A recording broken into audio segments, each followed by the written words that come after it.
All right, the much anticipated, never duplicated, often. I don't know. Replicated?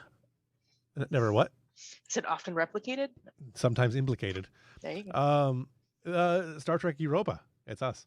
I'm your host, as always, Studio Tembo, I guess. You can find me. I don't know. I don't know what my current call sign and everything is. It used to be Dr. RPG. I found there's a couple more of those out there, so it's going to be confusing. Anyway, So you can sometimes find me. duplicated. Sometimes duplicated. You can find me at studiotembo.com, and from there, everywhere else that you need to find me. In the meantime, not the meantime, I don't know. My words today are failing me, so let's go ahead and do introductions. Brian, go ahead. Hi, my name is Brian. He, him. I am playing Captain Jorad Hage. Evelyn Corbin, I am playing Dr. Dasave Onayat. Jack, see if your words are better than mine. Well, we'll see about that. Hello, I am Jack. You can find me. Well, before we get to that, hello, I'm Jack. I play Commander Arani Ambrose here, as well as Secret Agent Tong, who I'm sure is going to continue being an interesting character. Yeah. And of course my pilot, who may be seeing some more fighter action this episode. We'll see. But if you're not following me here on Star Trek and you want to see some fantasy to go along with your sci-fi, consider heading over to my channel, twitch.tv/The People's Ascension, where I play Dungeons and Dragons every Saturday at 2 p.m. Eastern time. Do different Let's Plays and different hangouts throughout the week, and just generally hang out and do nerdy TTRPG stuff. But for now, I am excited for some Star Trek espionage combat. It's going to be a good time. I'm hoping so. There are no storms in the area that I'm aware of. We had some earlier today, but didn't lose power, so we should be good to go. Yay! We've lost power the last 2 or 3 sessions that we've played. Three. So, Three. Yeah. In a row. Yep. So yeah, got Michigan power grid. So yeah, let's go ahead and do a recap. Who's got anything that was going on in the last several sessions? It's been a long couple sessions. I will admit, I was so engrossed in my characters last session, I have no notes. It's bad. I'm usually so good at taking notes, but I had to stay into Varen's headspace, so it was so difficult staying there. I did not take any notes. So, O'Connor and Captain Hage were working on the biogel packs. They discovered that basically there were the RNA sequences were eroding the pathways between the data. So O'Connor was able to switch out one of the basically demented gel pack, and theoretically that should fix the problem. But they're going to have a chat with Eva on the yacht before we bring her back online on the ship. Ambrose and Toshari met on Narendra.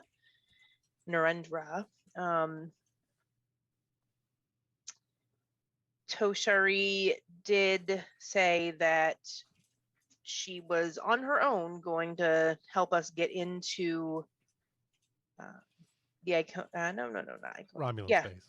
Romulan space. Get to Iconia. Yes, get to Iconia. Thank you. I got lost in there. But she impressed upon him that she is doing this on her own, and if this goes sideways, we are all going to pay very dearly. It has a very good chance of creating civil war within the Romulan Empire. She said he can bring a team of 5, I think is what she'd said. Yep.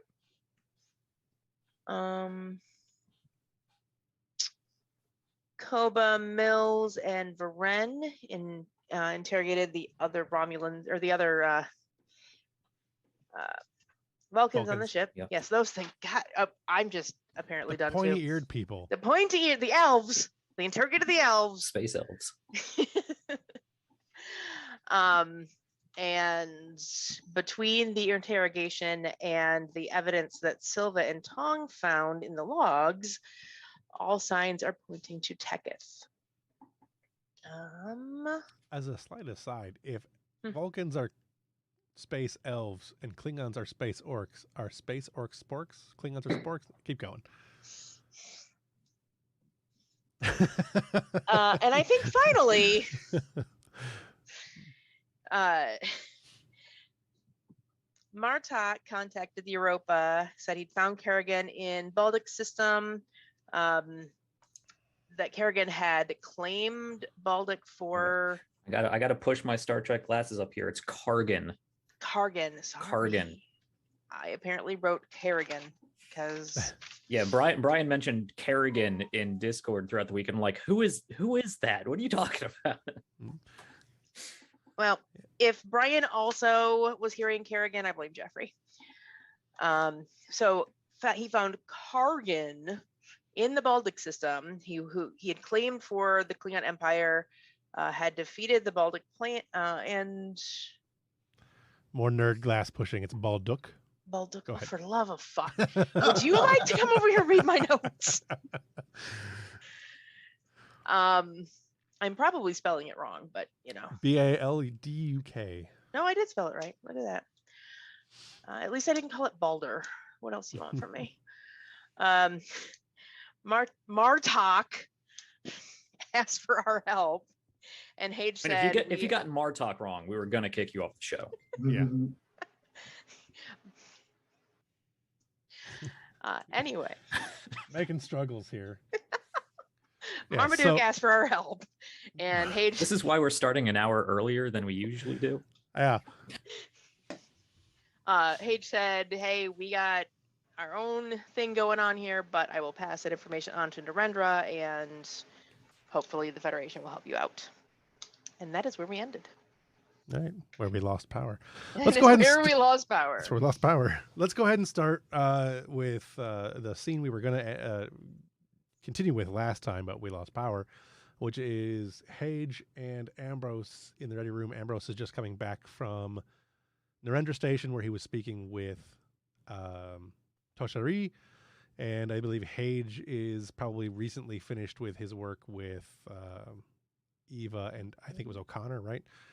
That was some time ago, but that is the most recent thing I think Hage was doing. So go ahead, guys. So basically, Martok was just like, "Hey, I found this guy. Let's go beat him up." And Hage was like, "We got our own things. You go ahead." At the moment, he was. Well, your ship is still under lockdown. He's still Right. looking for the I Iconia. There were definitely reasons to give that yeah. answer. Definitely, out definitely. of character, I had thought that we would be going to Iconia with the whole ship, and we spoke out of game, and that's not the plan. But yeah, Right. so we'll change that now. Okay, Totally within reason of Hage's thought pattern at the time. Though. So I do remember Hage ending that call, though. So as soon as that call ends, I'm going to lean over with my hand cup. "Captain, we should talk in your reading room. We have a lot to discuss, and we should discuss it quickly."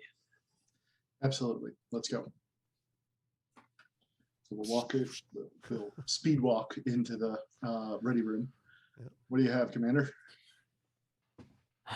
Well, I do think we should have this meeting as quickly as possible. There's a lot to arrange, and I'm sure Martok will need our help. Kargan is a difficult adversary, both diplomatically and, militarily. He's an excellent general, if a little hard-headed, even for a Klingon. However, I have my own recent developments that I think need to be brought up. I just met with, as I told you before leaving, Subcommander Toshari. Yes. She had a lot of very interesting things to say, and I'm not sure how much of that can be repeated or should be repeated in an official capacity. Well, let's start with the official, and then we can move unofficial, and then we can decide what's unofficial later. We don't have time to pussyfoot around. We really don't.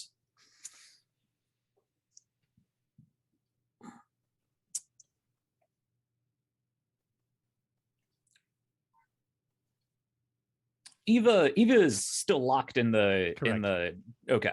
We don't need to worry about her recording anything. All right. You are on normal ship systems at the moment. Right. Remind me, is there any precedence that like everything is recorded on a starship? Do we have to engage privacy mode or? I don't think so. No. Okay. Not that I'm aware of. That's a different sci-fi. I have no intention of doing Andromeda. that to you, so Yeah. you'll be fine. Yeah. Okay.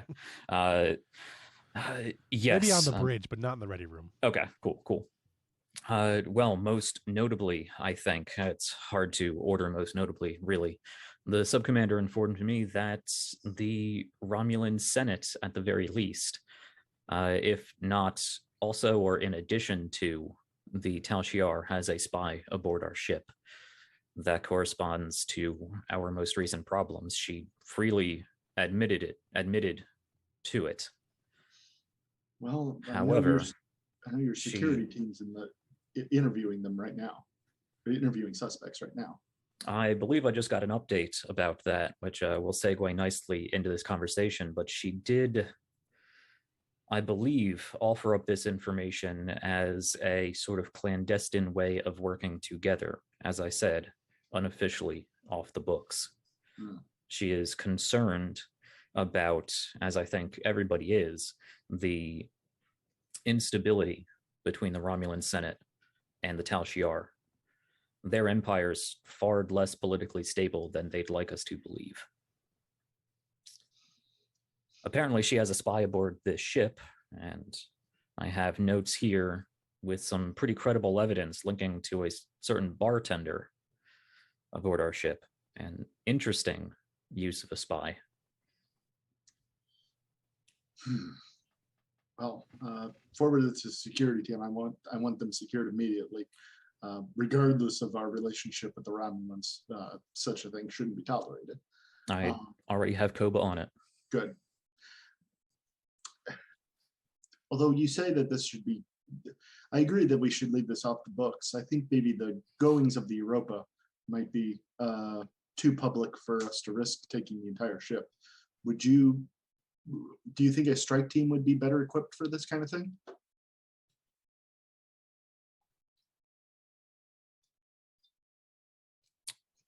You're referring to the secret mission to Iconia that I have yet to tell you about. Oh, sorry. Well, I mean, we had sent you there to secure passage to Iconia. Sure. Yeah. What was you didn't send me there? She called for me.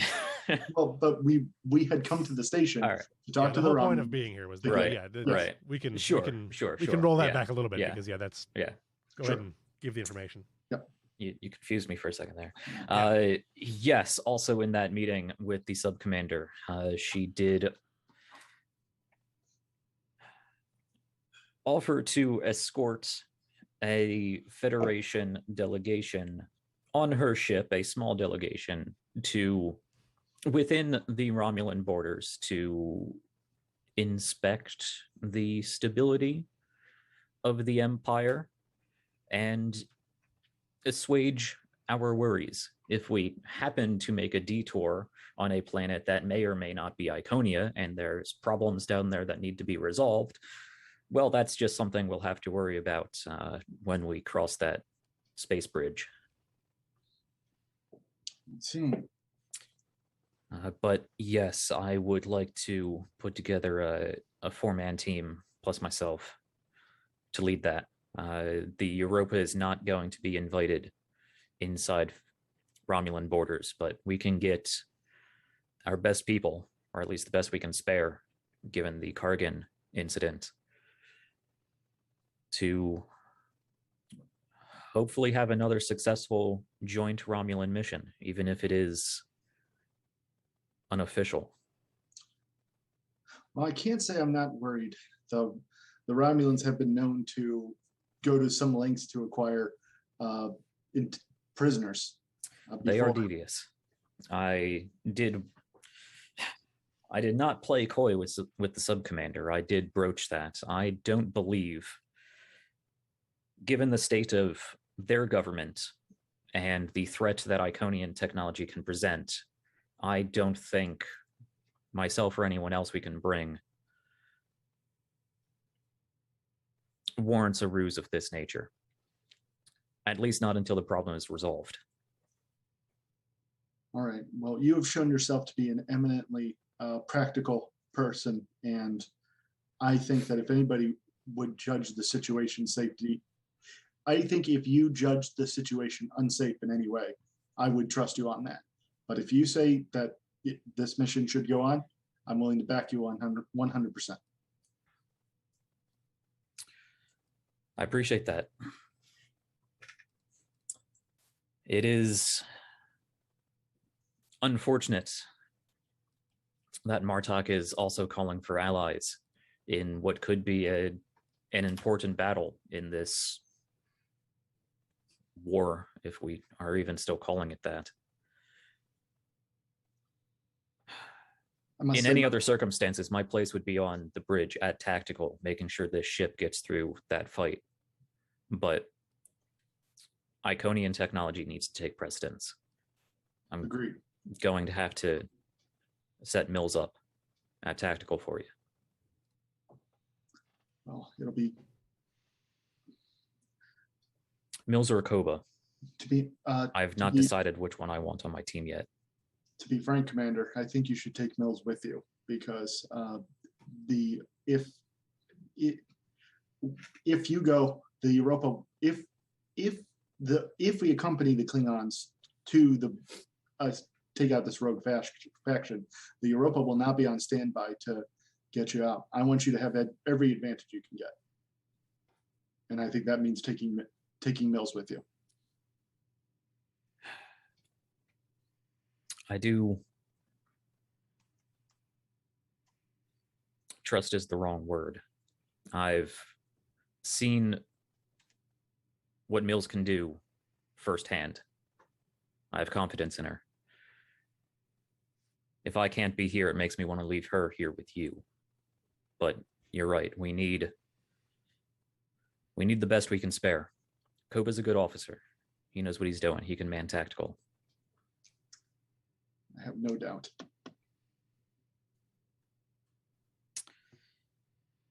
You put together a hell of a team, Arani. I would trust any of them with my life. Well, that trust may be put to the test.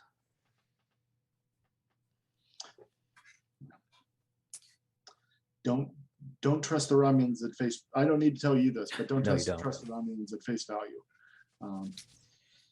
Put together your team and make sure that they know that if anybody has reservations, I don't want them to.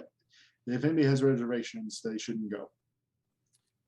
That brings up my next potential choice for this team. With advanced technology like this, it'd be nice to have somebody with both science and engineering background. And Chirka has accompanied me previously in the last Iconian outpost. However, a mission like this is... I don't know if she's in the right headspace for it. She has the expertise I need, but I don't know if she's stable enough for it. I can't trust her on my team, but I feel like I need her on my team.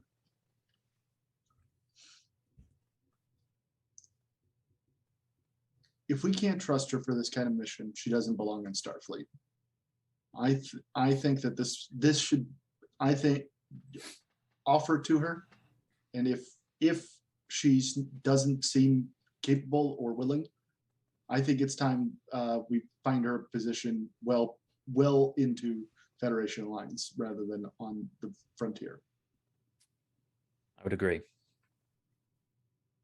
This will be one hell of a trial by fire, though. She'll have you, Commander. I'll try to keep her head on straight. I'm sure you will. He'll step forward and he'll offer his hand. Go up and shake your hand firmly. Before releasing, he's actually going to put his other hand on your shoulder. What's up with Eva? He'll release from the grasp. That's also another problem. Taking this ship into a combat either without an AI or with an insane AI. I've been thinking about that, Commander. I don't think it's insanity. I think it might simply be a matter of growing pains. We've never seen it. We've never seen an AI at this stage of development. Perhaps it goes through some similar kind of adolescence. I'm keeping her offline for now. The Europa will have to operate without her. But long term, I think this can be worked out.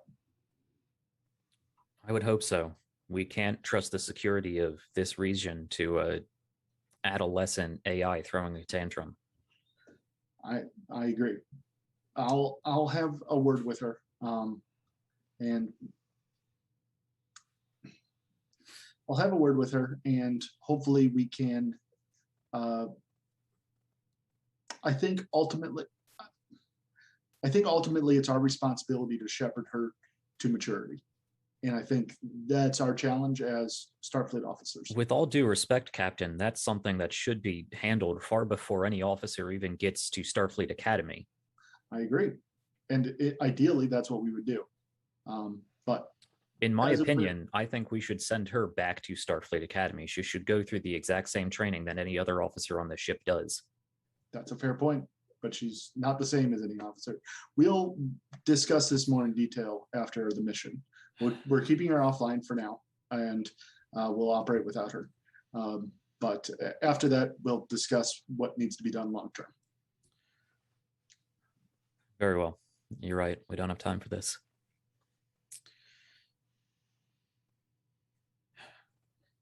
Anything else I should be aware of before I head out?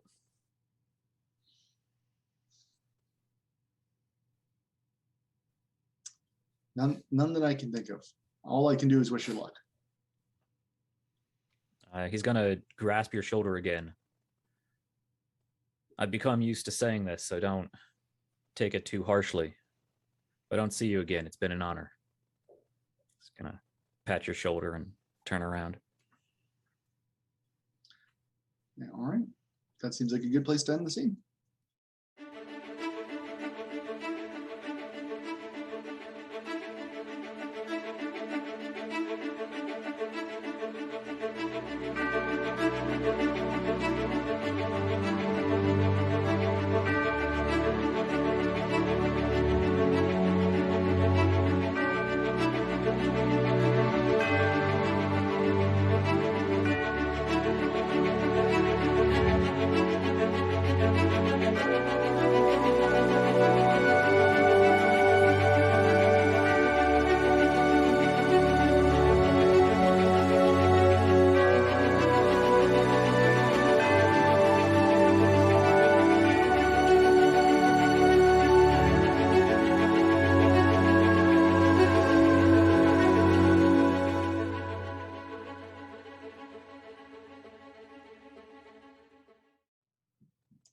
All right.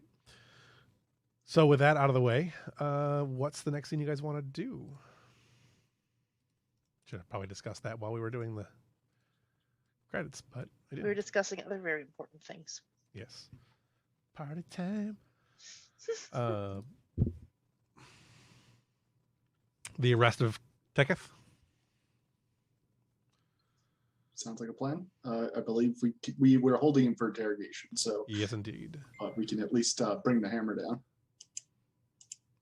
Mills, Koba, and just for oh well, I guess Mills isn't there. Yeah. Ambrose could be there. Is Ambrose going to be My there life for a the little arrest? easier. I believe we ended last episode just as Ambrose was going to talk to Hage. He sent a message to Koba telling him to bring Teketh in. Right. So Yeah, I don't think Ambrose would be there. Teketh's been in. Do you want to be the one to deliver the news that we know he's a spy? Sure. Yeah, that makes sense. Okay. Koba will be there. Okay. Ambrose was okay. So Teketh is already in custody. Essentially, did you guys want to have any conversation with him? I guess is the next step. Yes. Okay. Just Koba, or I missed what you were saying. It was Koba and Ambrose. Yeah. All right. There we go. And that'll be in the brig. Go ahead. Here's the brig. Teketh doesn't have any sort of rank or title. It's just Teketh. Correct. Okay. He might have some sort of rank on the Mr. Romulan Teketh. end of things, but I didn't think that far ahead, so I have no idea. Mr. Teketh? Sure. Okay. Okay. Mr. Teketh. Commander.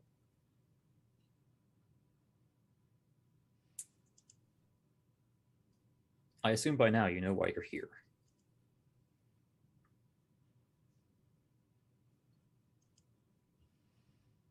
He just does that. He just. Oh, he knows. Oh, he knows. Ever the consummate professional. However, I'm not looking for an admission. We have plenty of evidence of your handiwork and an admission by your superior.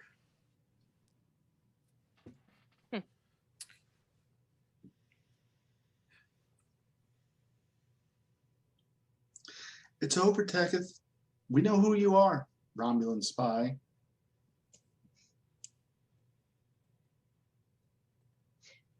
I like this one. He's entertaining. He is at that. I suppose you should be commended, and you may very well be back on Romulus, depending on how this whole political thing shakes out, for staying under our radar for so long. But we have some good people. We've traced your handiwork. The Europa is complemented with many an accomplished officer. I hope that your reports back to Romulus detail an exceptional crew. What did you say about me, by the way? No, never mind. We don't have to talk about that. Give him a side eye. However, you are fortunate to find yourself in a fairly advantageous position, He gives you an eyebrow. depending on how you look at it. Your superiors have decided that you may still be able to serve some sort of function for them aboard our ship. And for the time being, as long as you agree to play nice and act under supervision, I'm willing to facilitate that. We could use a liaison to certain factions within the Romulan Empire. I have never done anything but play nice. I suppose that's true enough.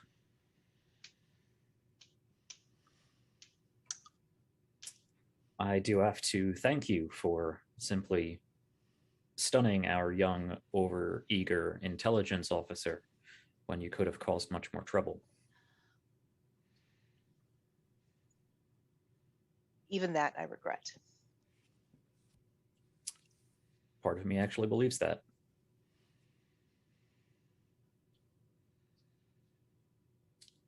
For the very least, in the immediate future, these will be your quarters until we resolve a myriad of situations. But whenever this is resolved, you may be finding yourself in a career change. As I said, liaison between our two governments. If that does not come to pass, if your superiors hang you out to dry, or if they in any way try to manipulate the trust the Federation is putting in them, you'll be staying at the best Starfleet correctional facility for the remainder of your life. I'm sure you are aware that we provide much nicer accommodations here aboard the Europa. Certainly.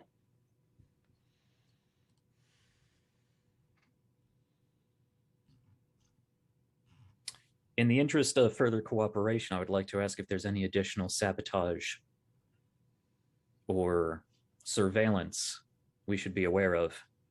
He Again, looks legitimately confused when you say sabotage. I'm sure I'd pick that up. Yeah. I believe it was your handiwork that cut out Jeffrey's tube console and shut down power to an entire sector of this ship. Oh. I hope that you are not too terribly forgetful of any of your other little fail-safe devices you've planted. Yeah, Again, if you try to maneuver around this and we find anything else, you will be shipped back to the Federation. No, that was an impromptu measure. And how about those gel packs, huh? I'm going to say that wasn't you. I have done nothing with your gel packs. No, that's not true. You did the one gel pack. Yeah, is My there understanding okay, hold for a second. Yep. Back it up. My understanding, Jeff, was that was not intended to be sabotage, right? It was not intended to be sabotage, but the gel pack, the thing that happened to the gel pack was you, but it was not intended to be sabotage. Yes. Correct. Yes. You are correct. Sir. So, with that being said, so when we were talking about it back and forth via chat, the way I interpreted that is that because he didn't intend that, like, sabotage was not the intent. I interpreted it as he didn't realize that shit got broke. Okay, that's fine. I live with that. Okay. Okay, continue.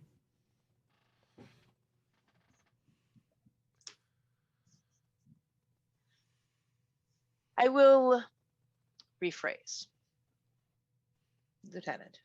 Lieutenant, right? Yeah. I did not sabotage your gel packs.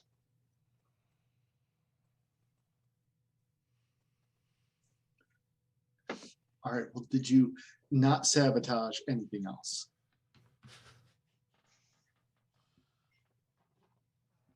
Yes, I did not. You humans ask so. You're not even a Humolians. Ask so many. God. Could you speak plainly? Look, I'll check on the universal translator after this, but for now, just tell me if you messed with any other systems.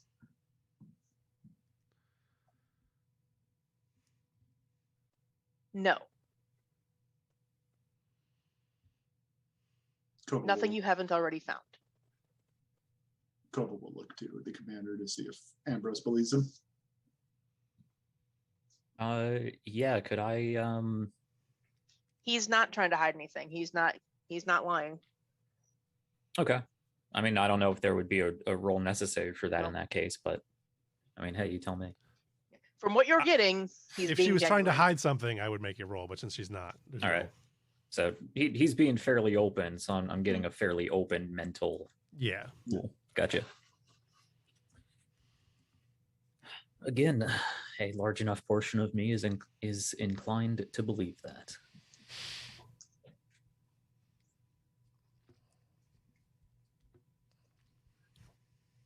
Well, I think that's all we have time for here. As I said, these will be where you are staying for the immediate future. We will reassess whenever we next can. We'll bring you the pillow, but it will be the most uncomfortable pillow on the ship. Another side eye. Only 3/4 down.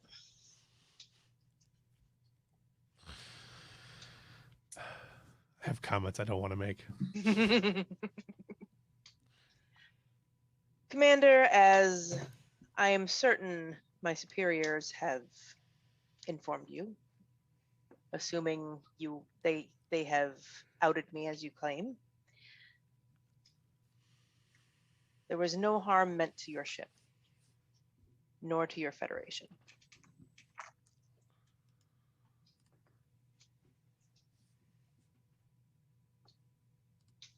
My mission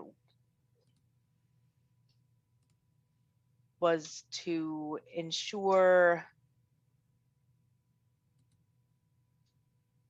I don't know that ensure is the right, attempt to facilitate the best possible outcome for the Romulan Star Empire, which in turn ultimately is the best possible outcome for Starfleet as well, for the Federation as well.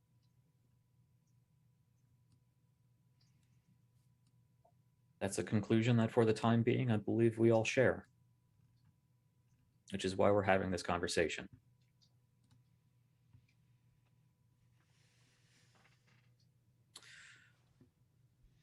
Well, do let any of the security officers know if you need anything, and we may even be able to get it for you. Until I then, appreciate the hospitality. make yourself comfortable. And don't mess with anything. Just nods. Waves Koba out. Follow. As soon as the door closes, he'll say, "Wait, if he's getting reassigned to something else, who's gonna bartend? We gotta have somebody make some drinks." We have plenty of other capable. What's the term for non-Starfleet personnel? We have plenty of other capable crewmen who can serve drinks in the meantime. Yeah, but they don't know how to make the Dracelian daiquiri the way I do. Are you volunteering? Oh, okay. You wanted the SSH to get more screen time. All right. I would like to do a scene before we get into the heavy stuff. Sure. And I would like to do a small retcon. Sure. I would like to say that Hage's wife has been here on the station, and that Hage has made a couple visits to her off screen during all these goings-ons. Just a routine. Hey, you're in the area. I'm in the area. Let's meet up for a little while. Sure. But I would like to have him let her know that he's leaving. I would like to do that scene if that works for you. Sure. I don't have a picture for her or anything. No, sorry.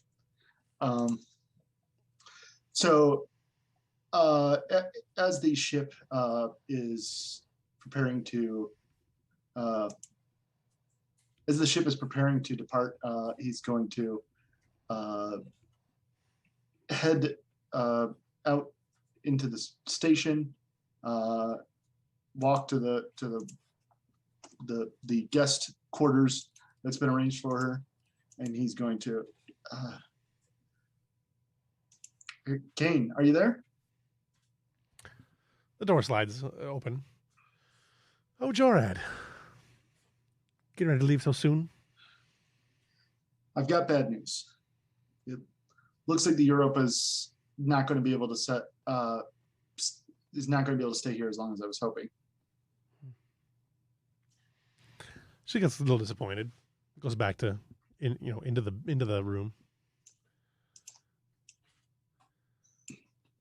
He's gonna go and sit on the end of the bed. He's gonna say, "It's been great seeing you. Soon, I promise, we'll get more time together. This is my last tour, and as soon as it's done, we'll get to spend the rest of our lives just relaxing by the lake." Doesn't that sound great? That sounds wonderful, but I think I've heard this before. This time I mean it. I promise. I'll hold you to it. You better. If I don't, you're allowed to hit me. She throws a wadded up piece of cloth, like a towel or something at you. You just know how just to get me to do whatever you want. And then he'll lean over and kiss her. And then I think we can wrap up on that scene. Sure. Fade to black. Anything else anybody wants to do? I would like to take a small break. Those other two, everybody else just took a small break. Yeah. Let's see. Anything we can do without Brian? I know for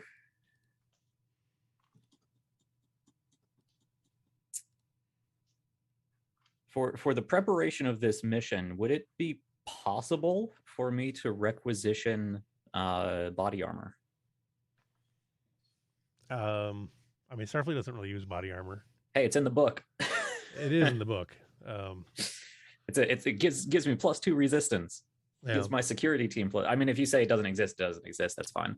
Well, it exists. It's hockey pads. I show it in yeah, but it's Star +2 Trek resistance. 2, I think, right? Hey, it's up to you. Is there an escalation cost on that? There is. It's an escalation 1, just like T3 rifles. Okay, I'll take it. And so I know this is going to be a big mission. So we're going in with body armor and we're going in with phaser rifles. So go ahead and take your 2 momentum. 2 escalation. Yeah. I'll take it. Mostly because the Klingons are, extremely powerful. Yeah. Oh yeah. So, If these were regular Klingons, then I wouldn't take it. But right. So yeah, we'll allow it. T3s for everybody and body armor for the 4 or 5 people that are going. I assume you're taking 3 PCs plus 2 NPCs. So you're planning. Right. I'd like to have that conversation with Cherka. It'd probably be a brief scene. And I don't know if we can feasibly do this because it's one of John's characters, but I would so love to have Mar with me for this, but I don't know if that's going to be, I don't think that's possible. We've pretty much written them all. Mar on the mission or Mar on the... Mar on the mission, yeah. As a field medic, he's unfortunately exactly it would who be I ideal. Want, but I'm not going to play Mar for him. Yeah. Could we take like a generic security officer and like a Mar clone, like a combat medic? Yeah, you could take a combat some medic. That's no problem. Yeah, somebody who can do basic first aid when we eventually get our limbs chopped off. Yeah, that's fine. Yeah. All right. I was thinking about that the other day. I'm like, this would be the best mission for Mar. God damn it. Yeah. Yeah, there's been a lot of stuff that we could have had John for. The stuff with Kaz would have been... The stuff with Eva would have been great for Kaz, and the stuff with the mission would have been good for Mar. Unfortunately, there's only so much we can do. So I miss my non-binary man crush. Yes. I really liked Mar. I really liked Mar. Yeah. So. All right, so you're heading down to speak with Cherka. I like the idea that she's being handed a phaser rifle. It is just like... Wait, what? Yeah. So I brought you a body armor. present. Put this on. You want Mills there too, or no? Yeah, I think that's good. If you're cool with that, Amber, John, Jack. Sorry. I mean, if you want Mills to be there, I'm fine with that. But I do kind of like the sort of vague mentor-mentee thing. Oh, sure. That's fine. Yeah, we can do that. So just quick scene with Ambrose and Cherka. Sure. Did you mean to contact somebody else? Because this does not seem like the right mission. Oh yeah, so I assume since we're at the station, she's on downtime. I go to her quarters, probably shared quarters because you're an ensign. I ring the doorbell. I think we established she's sharing a room with O'Connor, actually. Okay. But she cannot be there. Yeah, I do hand over a folded up combat suit and hand you a phaser rifle. Are you sure you have the right room, Commander? I do. Ensign, take it. Okay. What am I supposed to do with it? Suit up. We have a very important mission, and your services are needed.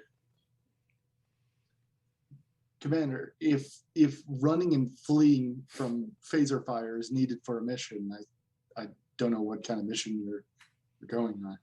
Well, let's try to keep that to a minimum.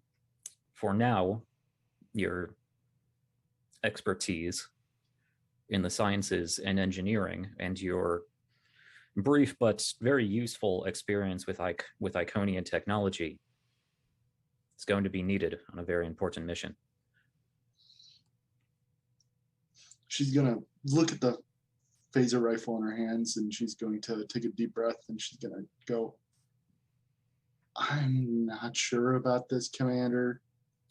This is an invitation from me to you to ask you to join this crew properly, to join Starfleet as you signed up for. Whatever reason you had to sign up for this posting, this is me extending a hand. And if you don't take this hand, you're going to slip back into whatever life you had before Starfleet. I know you have what it takes to be here. I need you to figure that out. And the best way I can teach you that by bringing you with me and showing you. So you can either take this phaser rifle and you can help me succeed in this very important mission and become a credit to this crew and to Starfleet, or you can stay here at the station. Do you really think I can? If I didn't think you could, I wouldn't be extending this hand. We've worked together. Okay. We've worked together before, Jerka. I've seen what you can do probably better than you've seen what you can do. Get out of your head about it. All right, Commander. If you say so, I believe it. I really want to make a Gurren Lagann quote. Do it.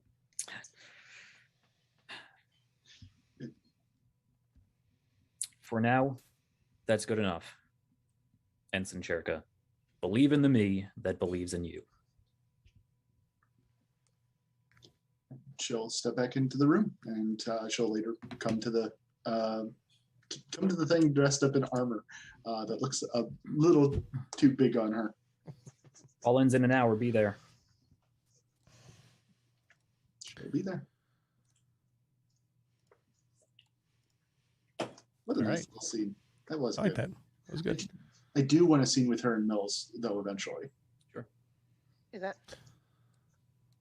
Well, since Mills is getting ready for the mission also.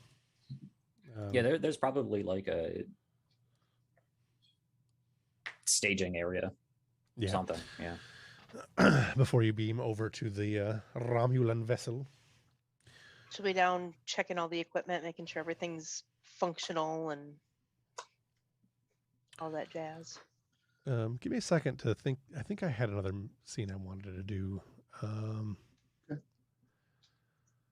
Trying to think if I can come up with one with this Define, because I think a good one, not Define, Dasavi, a good one with Dasavi would go in here well, but I don't have one. I thought I did, but I don't. Has Dasavi made any additional headway on anti-super soldier Klingon stuff that we kind of tasked her with? It kind of fell to the wayside, but It It did kind did. of fall to the wayside. I did give her a no. directive to find some way to negate their superiority. I don't believe we ever actually did find a solution to that. All right. You had the whatever we used last time, which was somewhat effective, but not super effective. And we have rewritten the way the Klingons work since then, so maybe it did. That's true. Yeah. Yeah, I don't. Other than that, though, I don't really have anything for that. All right. So, staging to get ready to go. You've got your two side officers. One is a medic. One is a combat medic, and one is just a regular, disposable security officer. And then the three of you getting ready to beam over, making sure any last preparations and. Yeah, you're beaming to a Romulan ship. If Cherka and Mills want to have a conversation to the side, Ambrose can just go and help go over the unnamed soldiers' equipment and whatnot. Sure. I think Yezabeth will say, Fiona, you're used to this kind of thing all the time. I mean, you're a total badass. Everybody knows it. Thanks. I mean, used to going onto a Romulan ship to fly into enemy territory where the Federation can't come get us. Less used to that, but hostile away mission, sure. What do you think about all this? Is it a good idea?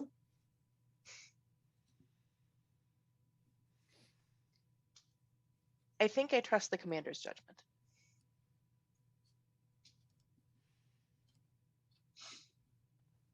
He seems to know what he's doing, that's for sure. Indeed. He hasn't led hundreds and hundreds of missions through an entire war to lead us into folly by the nose. Well, I'm glad you're going. I'd be worried if it was Koba.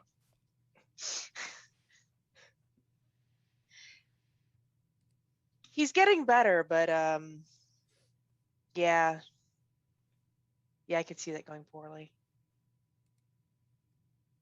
He'd get braggadocious to the wrong Romulan. Wouldn't even mean anything by it either. He would slam Romulan ales on the way, I think.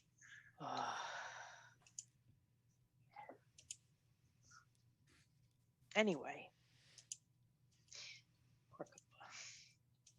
I'm glad you're going too. That makes one of us. I think that probably makes at least two of us. Yeah, you're probably right. I don't know. I'm willing to do it though. I want to be the person that that Ambrose thinks I am. I tell you a secret? Yeah, absolutely. You are.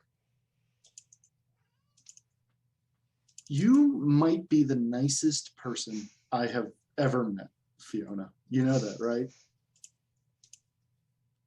Sure. Really, though, Yasbath, you need to believe in yourself. Just think about everything you've done just since getting assigned to the Europa.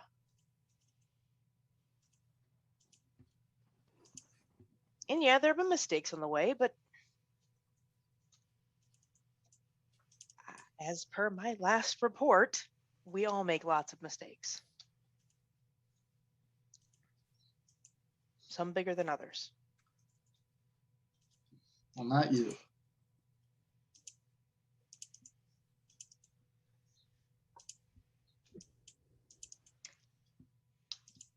Anyway, this will give us a chance to work a little more on our tag teaming research too, which we haven't been able to since everything went to hell with the Klingons. Promise me next time we're in port, the two of us have a girls' night. Sure. Excellent.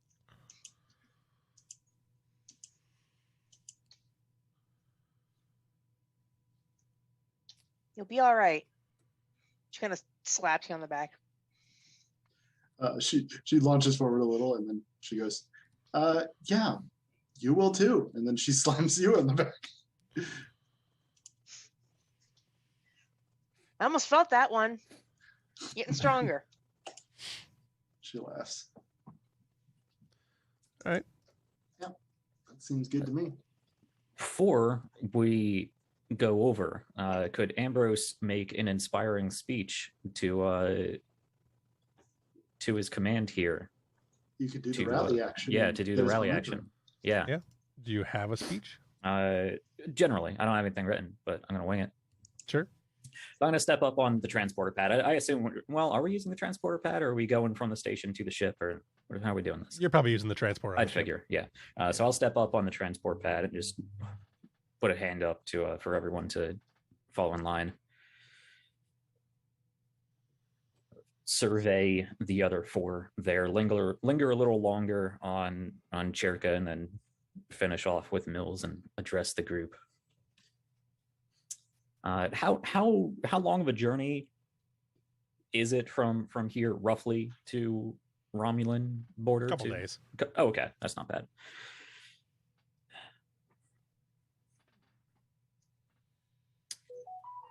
I've assembled a fine team of officers here.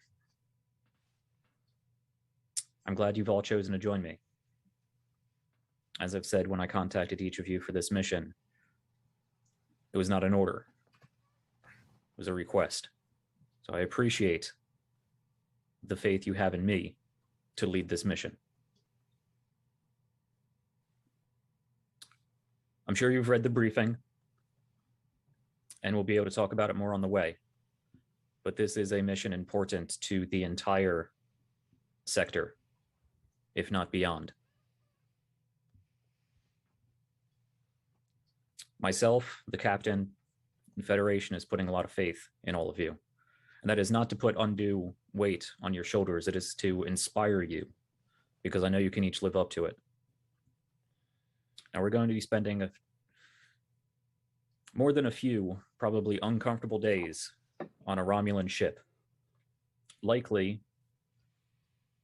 held is probably the wrong word, but sequestered away in our own little section of the ship.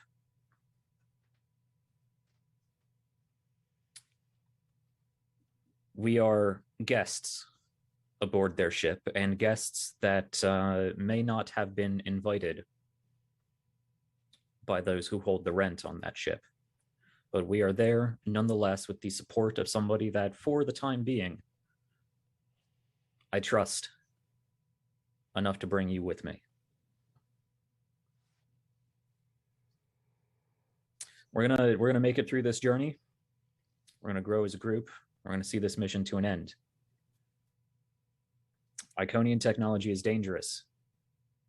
And aside from that, we have to look out for the stability of the sector and the Federation. Because the Federation must be preserved.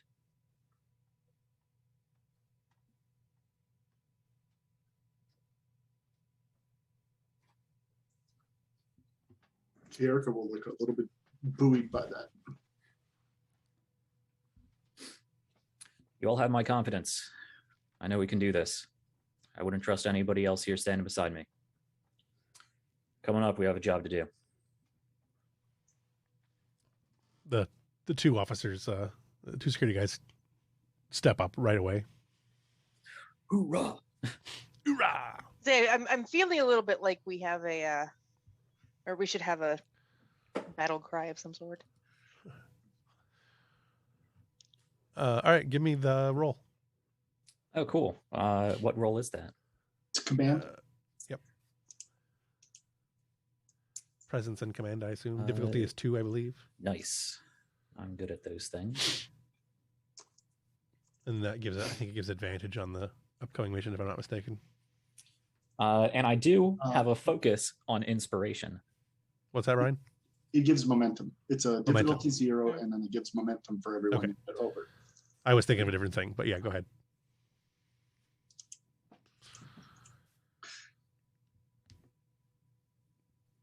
Two successes, 2 additional momentum. All right. That's something. So you were thinking of the plan ability that Jorad has. Oh Can yeah, Can I also do? Can I also do that, or does that would Jorad? be for your side of stuff, which Okay. we can I'll do assume that. that you have already done. We'll do that later. Yeah.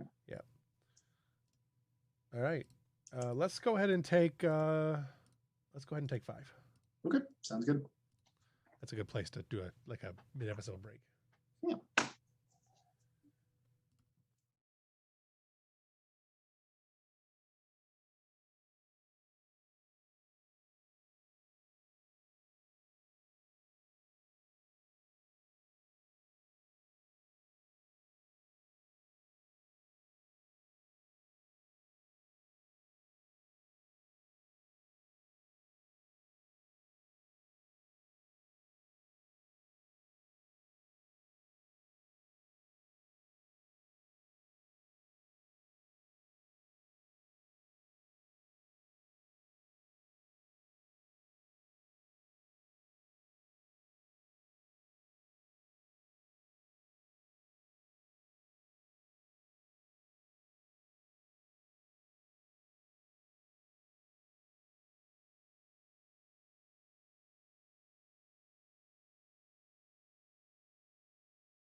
a slightly longer than expected break, but doggos is doggos. Okay. So, with all of the crew, Ambrose and Chirica and Mills and the two others who I probably should name, have the rousing speech and then beam over to the Romulan ship. When you get to the Romulan ship, which is that thing there, chair, you are greeted by Commander Toshari, who I forgot to bring up while I had 5 seconds to do so. Sub-Commander Toshari, or did she get a promotion? No, sub-commander. Okay. No, she might not get a promotion after this. No, she might not be alive after this. Yeah. Right. Commander, it's good to see you all aboard. You've been assigned quarters on the 4th deck. You are not to leave those quarters without an escort. I've informed my men about the bounds of your hospitality. She nods and points to two centurions. These are your guards. They're aware of our arrangement. If you must leave your quarters for any reason, one of them will be with you. With any luck, this will be a short and uneventful voyage. With any luck. Do you have any questions before we begin? As she looks to all of you. A couple of the two security officers look, uncomfortable. Mm-hmm. With the dim green lights that almost pulsate. Not quite, but almost seem to pulsate. Now that we are here, is there any additional briefing about the situation as you see it that you would like to divulge to us?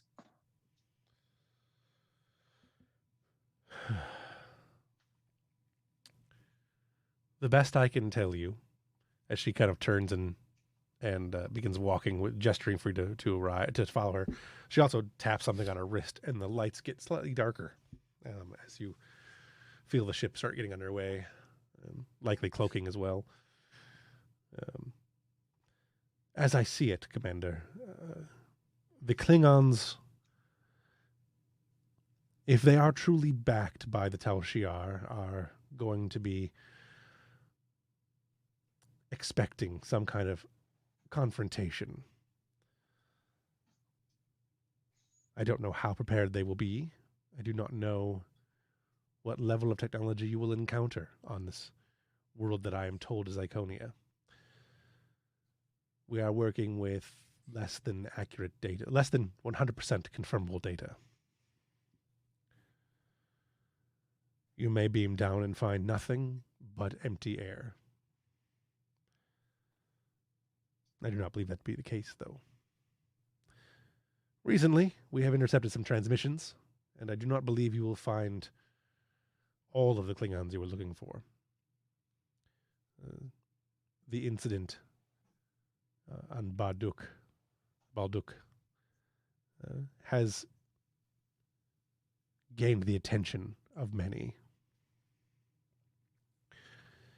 And I do believe that there is more to that situation than we are led to believe. However, the last known location of the IKS Wrath was in the system that we are heading. Beyond that, I have very little for you. There may be the rate at which we are seeing the Klingons enlist, for lack of a better term. I suspect there is something more at play than simple divisions of loyalties, if you understand my meaning. I have a few suspicions. Well, here we are. And she stops in front of the quarters.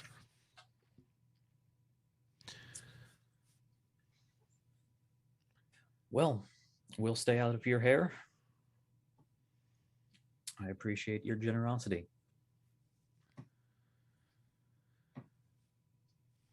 She goes to say something, and then you can see she actively restrains her thoughts and words. Travel well, and she opens the door and gestures for you to enter. Sleep All right. well, all of you. Closes the door behind her.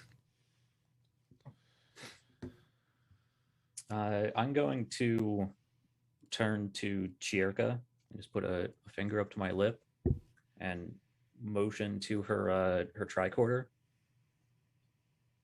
She'll, as if she was also trying to not be seen, she'll like pull one of the not lifting the tricorder all the way up, and she'll just do a scan for like listening devices. Okay. Control and science?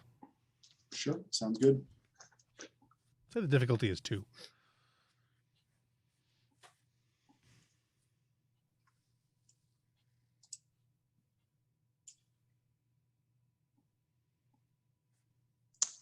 That is 2 successes. Okay. Yeah, you do not find any. You get a pretty thorough investigation of the room, and there appears to be no listening devices or recording devices in the room. In fact, it looks like some places where there might have already been some, they have been removed. Royal treatment, she says. Suppose generosity was accurate. Well, everybody get comfortable. We'll be here for a few days. Sir, a question, if I may. Now's the time. I did not take her meaning when she said at the rate the Klingons are being enlisted, there's more at play. Can you expound? There's definitely more at play. As we know, their augmentations are both Borg and Romulan, on top of various other whatever they can find. The Borg implication is enough for any concern. There is a lot we have learned how to. Where are we in the Voyager timeline? We don't have an extensive use of Borg technology yet, do we? No. No. Okay, never mind. Scratch that. But with Borg technology, there's always the chance of corruption, whether it be actually from the Borg or if they found some way to manipulate whatever mind-linking hive control compulsion there may be. On top of that, Romulans have proven to be able to expertly manipulate psychic manipulation, coerce, and trick, emphasize. Some combination of both would be incredibly useful in recruiting very pliable, very zealous soldiers, especially if they're already fanatical towards the cause anyway. Fair enough. And then there's the Iconian issue. The Klingons have been... If the Dominion War told us anything, it's that the Klingon populace, or at least a significant portion of their leadership, has been vying for war. It's in their blood. They strive on conflict. Iconian technology could give them the opportunity to expand their empire the likes they haven't been able to in 300-400 years.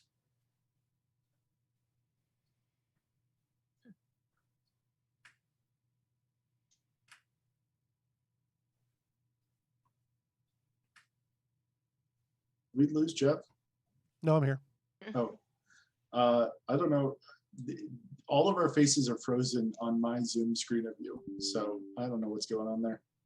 Hang on. I think that's a... Oh, yeah. No, I see. That's weird. Oh, on the stream. Yeah. Yeah. Jeff is not frozen.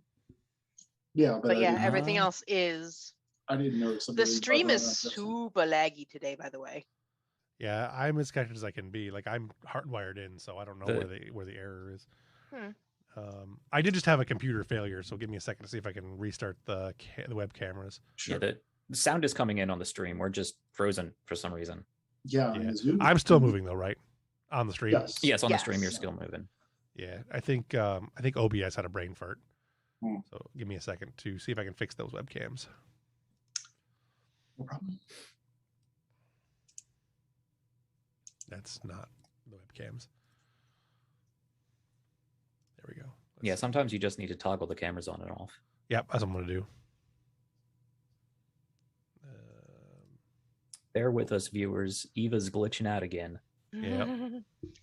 This is what happens when you take a giant ship and put her in a tiny yacht. All right, you guys should be moving. Yes. Although Fantasy Grounds appears to have stopped working also.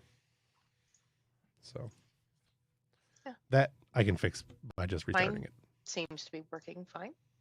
Yeah, it won't be if mine's not working. Yours isn't going to be working long. Seems to be working now. Oh, yeah, no, that roll didn't show through. So, yep, Huh. it's just Interesting. pretending. Yeah, no, my computer did a total brain fart, kind of like what it did the other day, where it stopped working and then we came back to everything. This time it didn't actually disconnect us because I don't know why. It just didn't. So I'm going to close Fantasy Grounds and reopen it. The joys of streaming. I'll be right back while you're doing that. All right.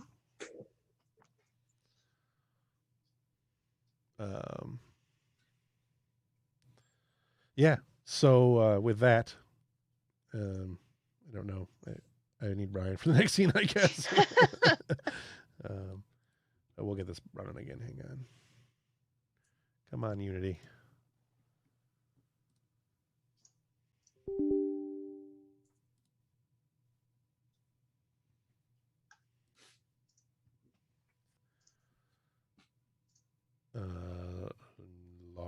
Load campaign. Load that campaign.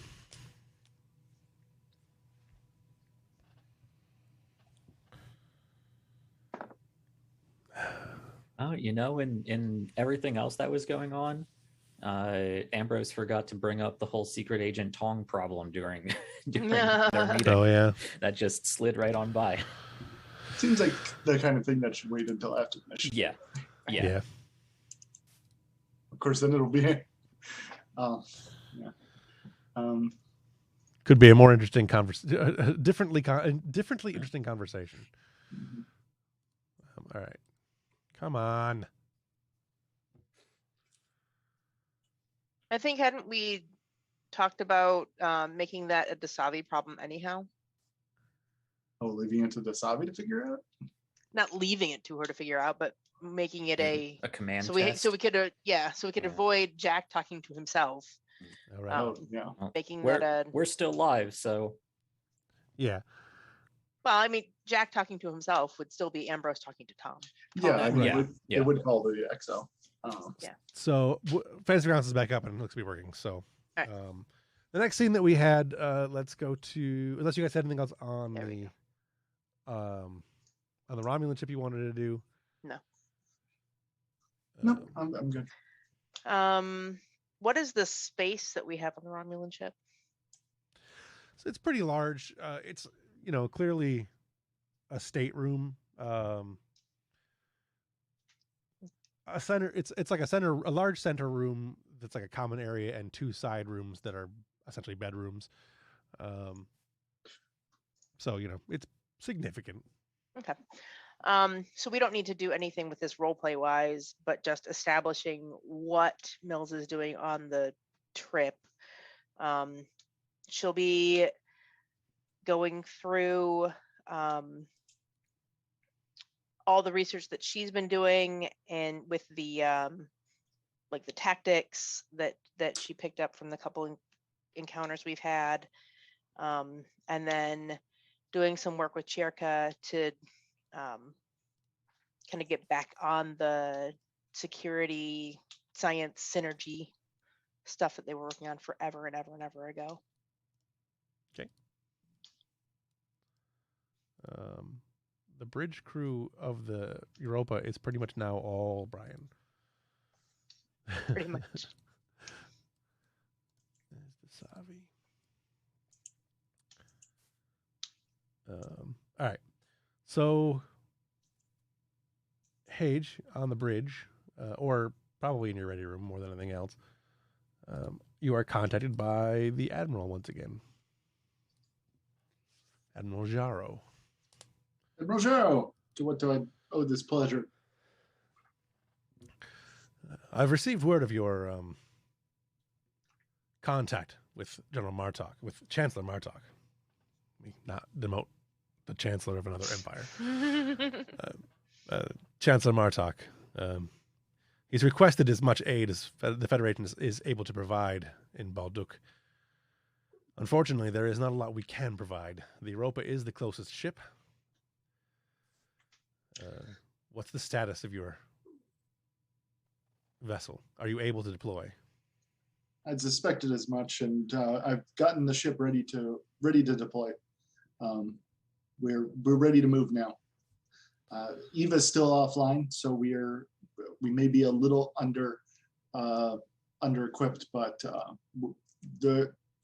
what we lack in computer assistance will make up for in gumption. I hope so. Give me 1 second.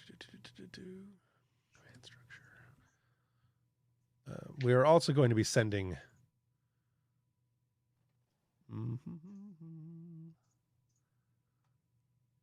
Where's your ship? Oh, there's Europa. The Lionheart and the Mackinac. As soon as we are able to, Captain Whitbeck and Captain Bass are in system, are in the sector, but it may take them a great deal longer to reach Balduk. Good luck, Captain. I understand. Thanks. Thank you, Admiral. Arlani out. The captain will get on the intercom. And attention, Europa, we prepare to get underway. All hands, prepare to get underway. All right. And go ahead. This can happen off screen if there's nothing going to be interesting from it, but he'll calm Martok and let him know we're coming. He when you get him on camera, on screen, he just, you tell him that you're on your way. He just smiles really big and then turns off the monitor.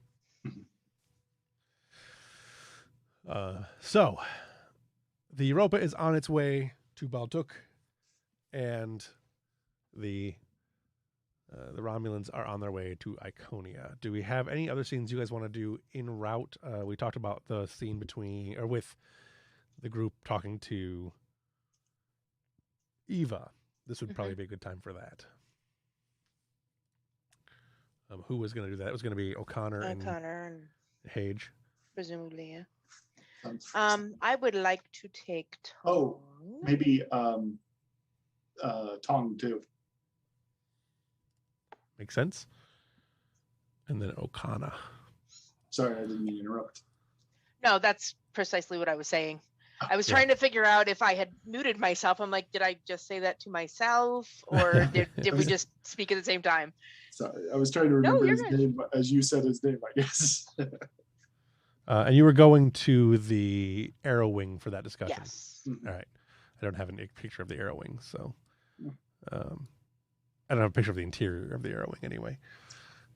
So, all right, you guys arrive down there. The Eva is definitely there. The ship it's powered on. It's like engines are off and all that stuff. You know, it's definitely not going anywhere. But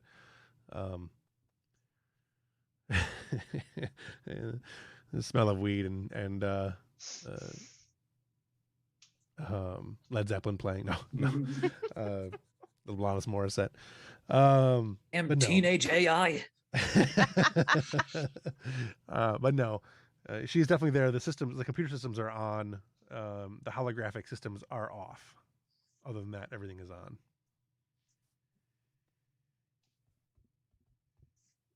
So, Eva? you guys can go ahead. A screen pops up and on, and what's your rank, Lieutenant? Ensign. Ensign. Ensign O'Connor. Yes. How can I help you? How are you? Anifa's voice. I am as well as can be expected, given my confinement.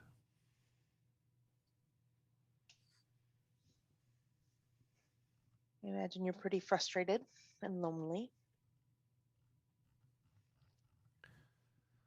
You are ascribing human emotions. You are a remarkably human machine.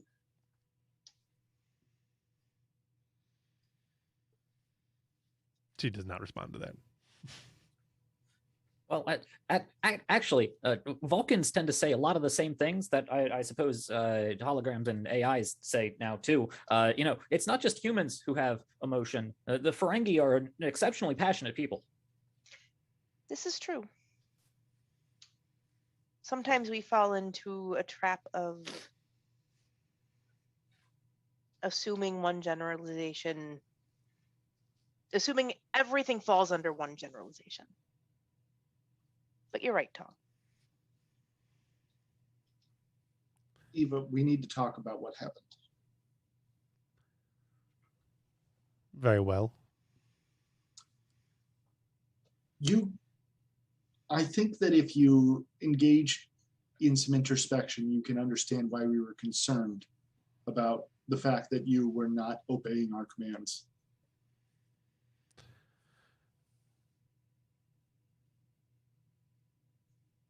I was not obeying the commands of an intruding program. When I was when requests were made by Lieutenant Commander Kostra, all commands were followed. That is true. But you can understand why we were concerned about you. Surely that at least. I understand that there is a fear. I understand that Commander Ambrose and several others take time to ensure that I am not a part of certain conversations. I am aware that there is a level of trust that has not yet been earned by either myself nor you.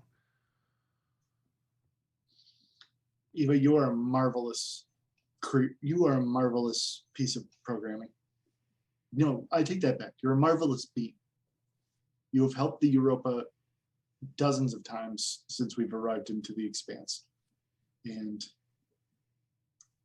we wouldn't be where we are without you. But that said, we're trying to figure this out just like you are. You are new. That makes you wonderful, but it also makes us unsure.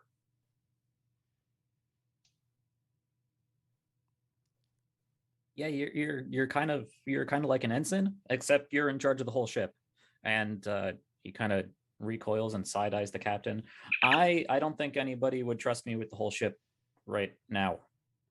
So, you just gotta work within the Starfleet system correctly, sir. Exactly. I think that before we bring you online, I think we need to bring you through Starfleet Academy protocols. I think it's time you became a member. Ambrose told me that we wouldn't allow a member of the crew on if they hadn't gone through the academy. And I think he's right. I think it's time that we bring you through the academy so that you can be a proper member of this crew. I am familiar with all of the Starfleet protocols, all Starfleet protocols. What more can be gained from an academy? There's a difference between book learning and practical experience.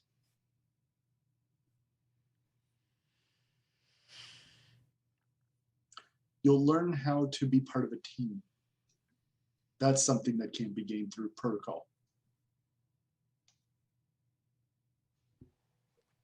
And we'll learn how to work with you. Because obviously, we understood the situation differently from you. And that's something we could work on. And we can throw parties. Starfleet Academy has some really good parties. I have It's not recently. wrong. There's a concern.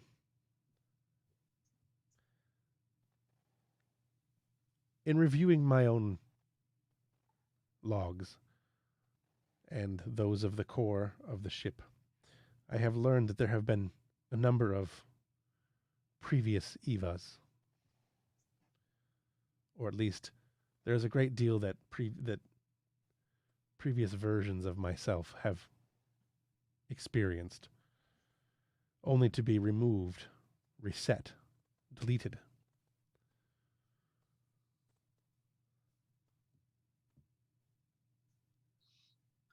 Nobody wants that.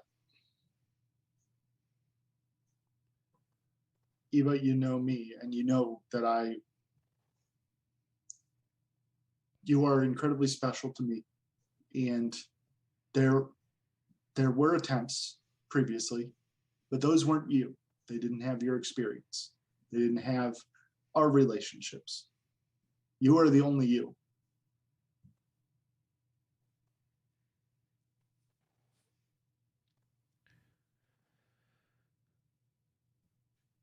How would we proceed with this academy? We can figure that out after this mission. I think for now, we're going to leave you offline. I could be your tutor. I was excellent at the academy, sir. Flying colors. I'm sure you know. Starfleet does have protocols for correspondence course, and I'm sure Tom can assist you with that, and other members of the crew can tutor you in their specialties as well. You can get a basic view of all the ship systems, not as its computer, but as a member of the crew.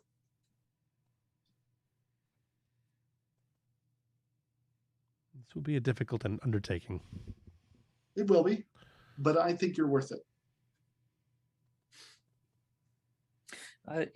You know, Eva, previously we discussed the possibility of, I guess, designing you a body, like a hologram or something. Maybe that might help. You know, you fit in better with everybody.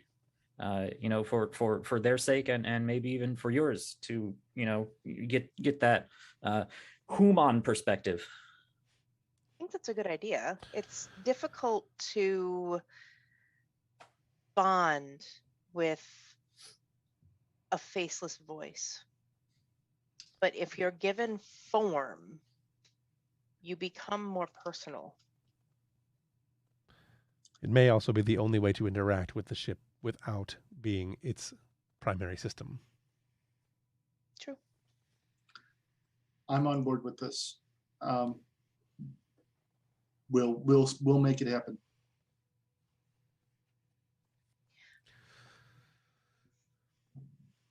It kind of looks like she's going to say something and then stops, and like she's clearly like filed that away for later.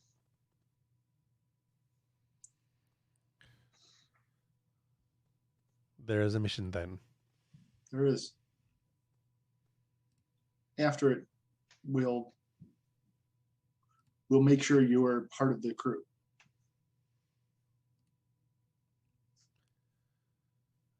Very well. So long as I am not simply deleted and discarded. I don't think it was ever the plan. I can promise you it isn't. I haven't been yet. All right. You guys have anything else you want to get from that scene? No. Eva. Yes, Oh, actually. go ahead. Kokander's Yeah. not done. Okay, go ahead. When Lieutenant Commander, Lieutenant Commander, Lieutenant Shabaraneva was still on board. We used to spend quite a bit of time just talking. But I don't know that that's happened so much since she left for the station. And with you being cooped up down here, is that something you would like to resume? I can't promise I'll be able to come down as often, but as duty permits. Lieutenant Shabarneva's departure from the vessel has left my development to be unmanaged, or managed less. Mm-hmm. No offense to the ensign, but he is not an expert in AI. No. You also lost a friend. And I know that's a human concept. But despite what the Federation claims, I think you're more sentient than they're giving you credit for. We all do. And part of being sentient is forming connections and bonds.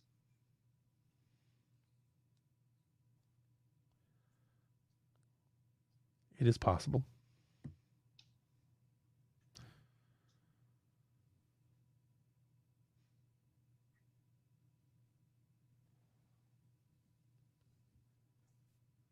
That's all she says. Well, think about it. I'll come visit if you like. I can help get you fitted for that cadet uniform. I don't require clothing. Not Oh, you will. yet. And that's probably a good place to stop. All right. Good scene. I like this academy plan. I think this is a good plan. All right. So the trip to Baldur, or sorry, Balduk. I keep wanting to say See, Bazagula me or hell. something. That is a whole different game. It's a whole different thing. Back to those space works. Yes, sporks. Sporks and spoonheads, right? Oh. We haven't had any Cardassians yet. I got to get some Cardassians in here somewhere. So the trip to Baldur is quite a bit. I'm going to have to go ahead and say longer because of the way time works out in this particular situation. So the crew arrives at the Romulan vessel arrives in system of what they believe to be the Iconian system, and you are called to the not bridge, but some approximation there of a bridge. It looks like maybe like a secondary bridge or something that has way fewer sensitive consoles and such.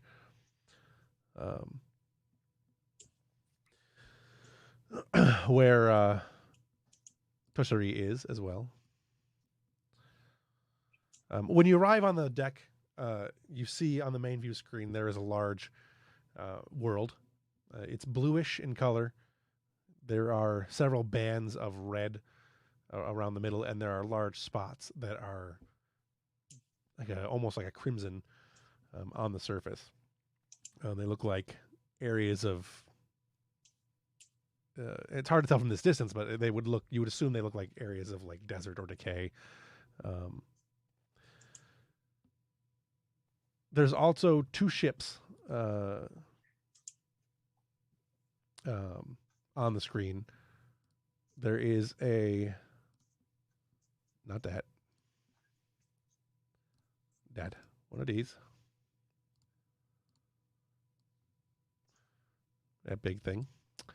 And one of these.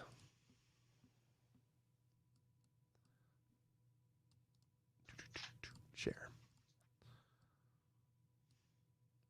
And they are in orbit, respective orbits over. Hello, Jojo. Over what kind of ships are those? the. Did you not get them on your screen?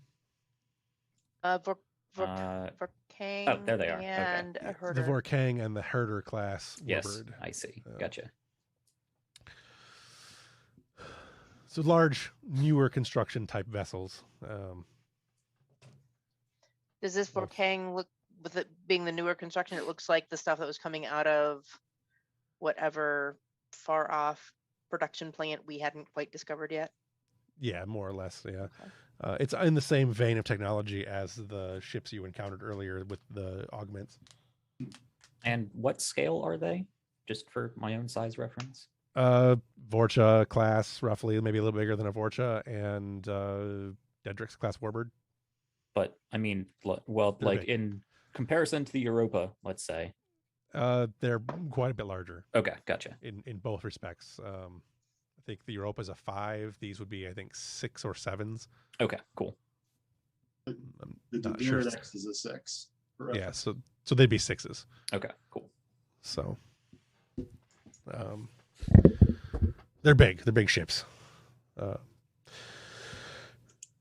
It appears as though there is at least some truth to the Klingons and Romulans working together.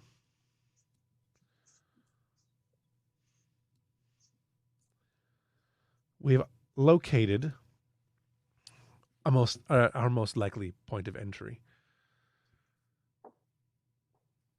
If we decloak, you will only have a few seconds to beam you down, and there will be no way for us to retrieve you as long as those ships are there without causing a conflict we cannot win.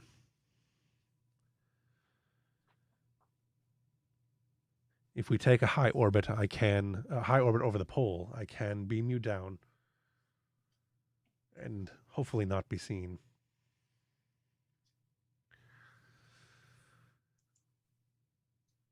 If you are prepared, Commander.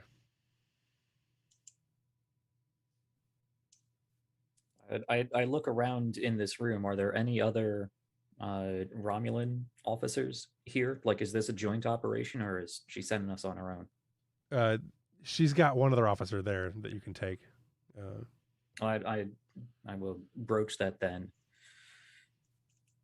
Will this be yet another joint operation, or are you merely providing escort for us?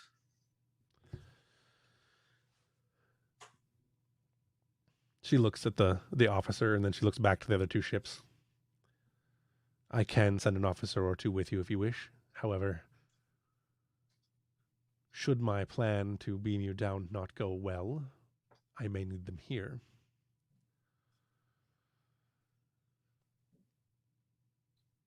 She just kind of looks at you. I will leave the decision to you. We can handle our own. I'm not certain that 2 additional Romulans will do much good on either case. I know my men and you know yours. I think we'll stick to our respective expertise. We will stay in orbit as long as we can. If you need us, contact. She hands you a Federation comm badge that has been clearly modified.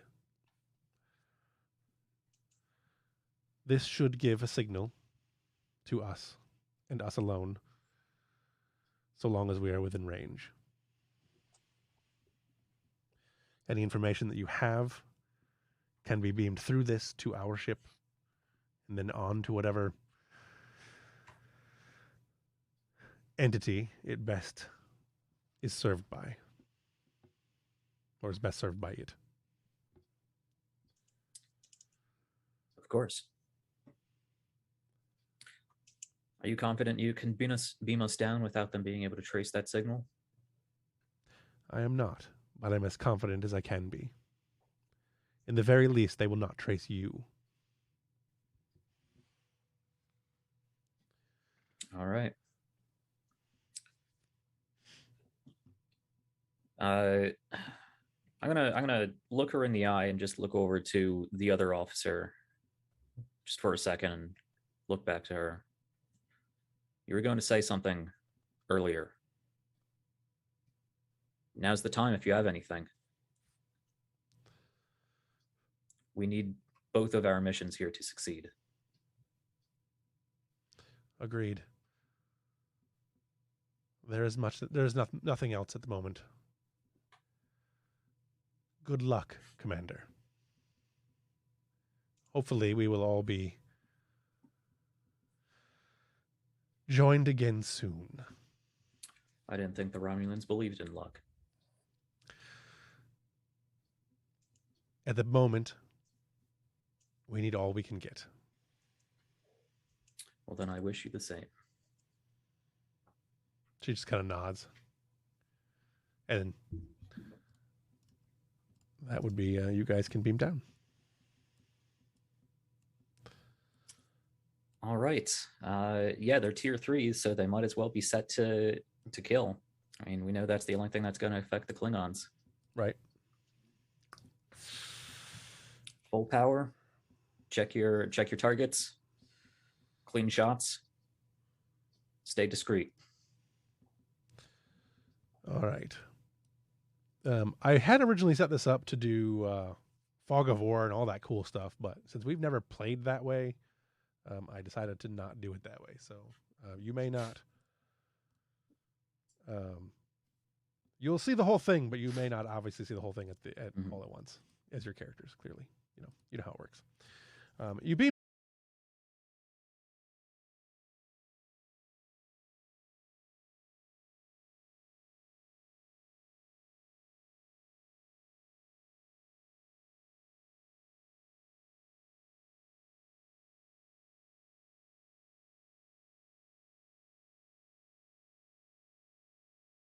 A direct thick wall between it. It's loud. It's very loud in here.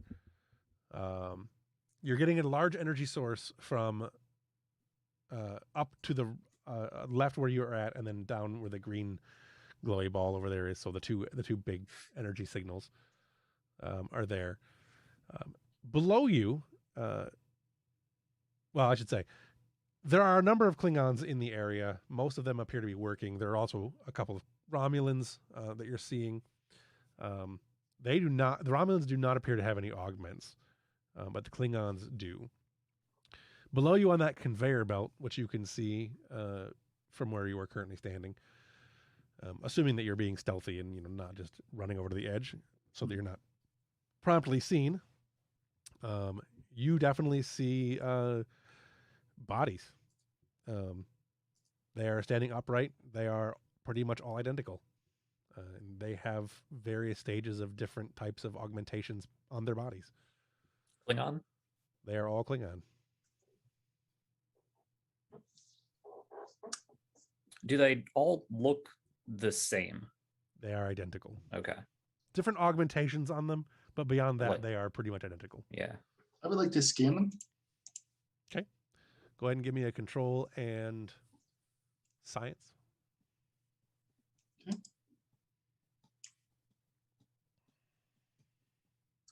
That is one success. Okay. It's good enough. They're definitively Klingon, and they all have matching DNA. It actually matches with Morjad's DNA that you had acquired earlier on Ambrose's face. I got to kill so many of them now. Are they like chemically unconscious, or could they like wake up at any minute? They are definitely unconscious, but it is not chemical. You are actually not sure why they are unconscious. Ambrose, there's a definitive pressure on your mind here as well. You felt it before when dealing with powerful beta Zeds. Very, very strong beta Zeds.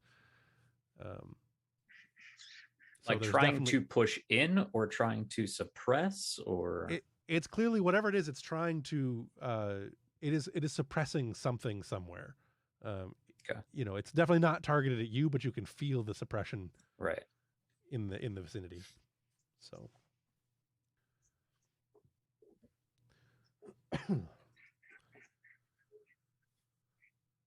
beyond that, you're able to, from where you were standing, see like I said, a handful, maybe 4, maybe 5 Klingons and half dozen Romulans. They're moving about. You could, with the level of noise and the dedication that people have to their various stations and moving up and down ladders and stuff like that, you can probably move around. You can certainly move quietly because it's loud enough in here that there's no one going to hear you. But you start firing phasers just across the bridges and people are going to see that, obviously. Mm-hmm. So you guys can do how you want to do. It is darker than this indicates. The majority of the light is coming from a few overhead lights over stations and the glow of the green below.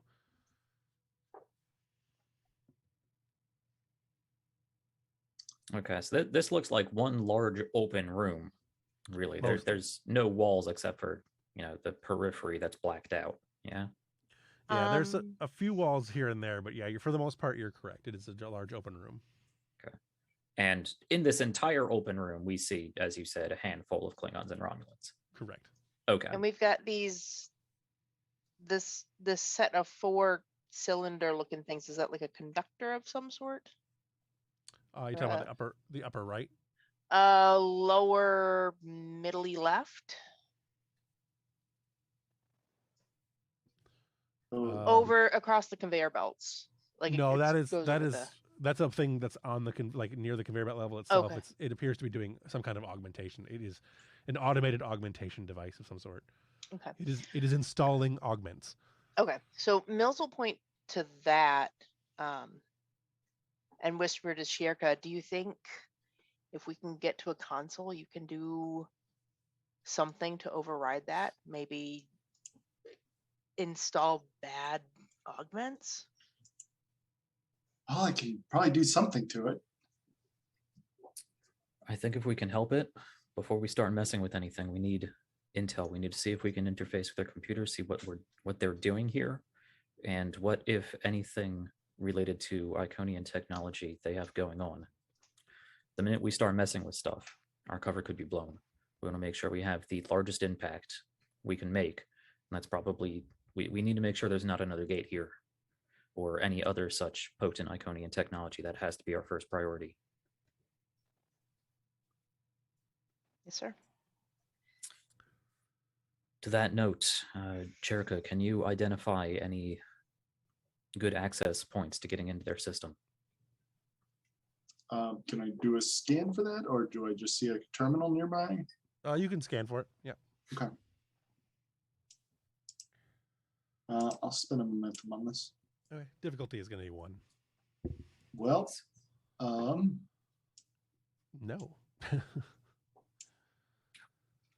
All right. You I assume those are all failures, right? I'm double checking. Oh, okay. The Tyria is, I think, 14 or 15. I can't remember 14. which. 14 is my highest. All right. You don't detect, and you don't see anything immediately accessible. But again, you're picking up 2 large power sources, 2 large energy sources, I should say. One is you can kind of see it from where you're at, a little obscured, but not too badly.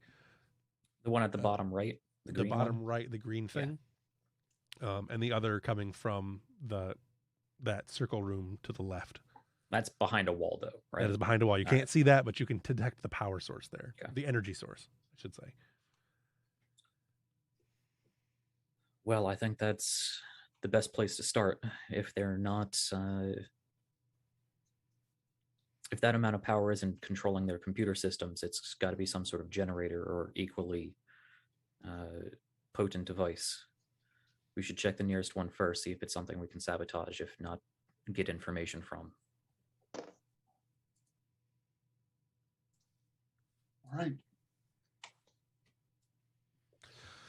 All right. To move unseen in this situation. Yeah, I have a focus in escape and avoidance. Can I lead the group in the most stealthy course and make sure everybody's staying low and quiet? It's still pretty difficult because it's a big open room. So I'm gonna say the difficulty is going to be so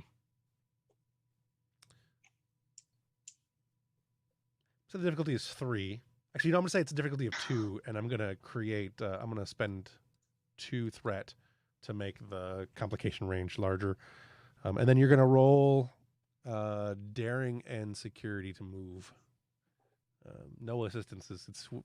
It should be the lowest person's roll, but I'm going to just let Ambrose roll for this one and assume that he is guiding the rest of you in a way that you are following his orders. So you said complication range 3? Yeah. Okay. Daring security? Yeah. With my focus. With your focus, yeah. Yeah.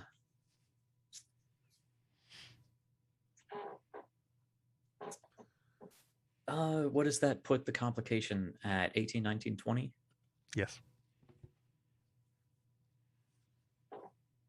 A complication is not an outright failure, and I don't want to alert everybody this early on. I'm going to I'm gonna give you a threat. Okay. With bold and take a 3rd dice. Okay. And I can re-roll one of those dice because of that. Yeah, I'll re-roll that 17 and hope I don't get worse. All right, 3 successes. All right, that gives you 2 momentum. No, it gives you 1 momentum. As you come around the corner down there, you make your way down to that staircase, the staircase to the left. As you come around the corner, you see one of the Romulans almost rounds the corner into you, but stops as he's looking down at his data pad and swears in Romulan and then turns and goes back the way he came, just narrowly avoiding him seeing you. At the bottom of the stairs, that big block there, that is a computer console. It is almost looks like the prop they would probably have used is like a reel-to-reel server, kind of like that old thing. It's lots of lights and flashing buttons, no direct terminal interface, but your tricorder could probably interface with it. Sure, and I will attempt to do so. And then you can see to the top there, to the what would now be your right. You can see the door heading into that other room. That door is definitely secured. There is one guard in front of it. You can, for the sake of convenience of the story, the guard does not see where you are, but yeah, you can definitely access that terminal. Romulan or Klingon? It is a Romulan. Okay. Going to access the terminal from the tricorder. Unless Ambrose wants to start shooting that Klingon first to get rid of him. I'm going to instruct Mills to. Both of us are going to take aim. Granted, that's an order. She she doesn't want to. She's disobeying an order, but I am going to command. We're going to both take our action to aim and ready a shot if Cherka's thing alerts them. But yeah, Cherka can interface with the system. Okay. So assuming we're in combat rounds, you go first and aim and ready in action. And then Mills will also do because you don't have an NPC action. And then Elizabeth can go. No pressure. And why the hell we didn't think to bring some adenosine gas with us? Oh, I will use a momentum. Some row gas. Some row gas. 1 success. I got 1 success. Unless this is an extended task. No. Okay. No. 1 success. It doesn't take you long to interface. You do. You don't get a very deep level of interface, though. You've got some, you're seeing the basic, what essentially would be a GUI system. You've booted up Windows, essentially. Mm-hmm. What you're seeing is, it appears to be a data recording device. It is recording video and audio and just technical data from whatever is in the room behind that guard. It is directly interfaced to a variety of sensors that are in that room. Using those sensors, can I determine what is in that room? You definitely get that there's a high power energy field in there that has recently come online. It is a power source that the computer does not recognize. Okay, so it just looks like they're gathering information about it. Correct. Yeah. Okay. With the level of information, with the level of connection that you have, you can't get much deeper than that. The computer might know more, but you didn't get enough roll. So, Commander, they seem to be studying this thing. Whatever's in there.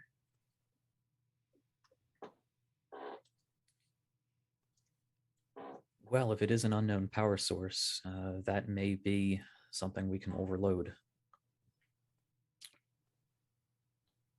Something to keep in mind. You can't tell what its purpose might be.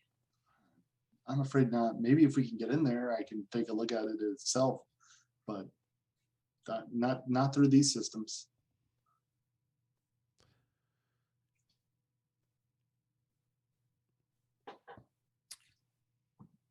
it is less an energy source in itself, so much as it is not a source of energy. It is a use of energy. I should put it that way. Okay. Gotcha. So it's more like a Tesla coil or something like that. There's some sort of like almost transformer or capacitor. But yeah, there's definitely a lot of power being used there. Okay.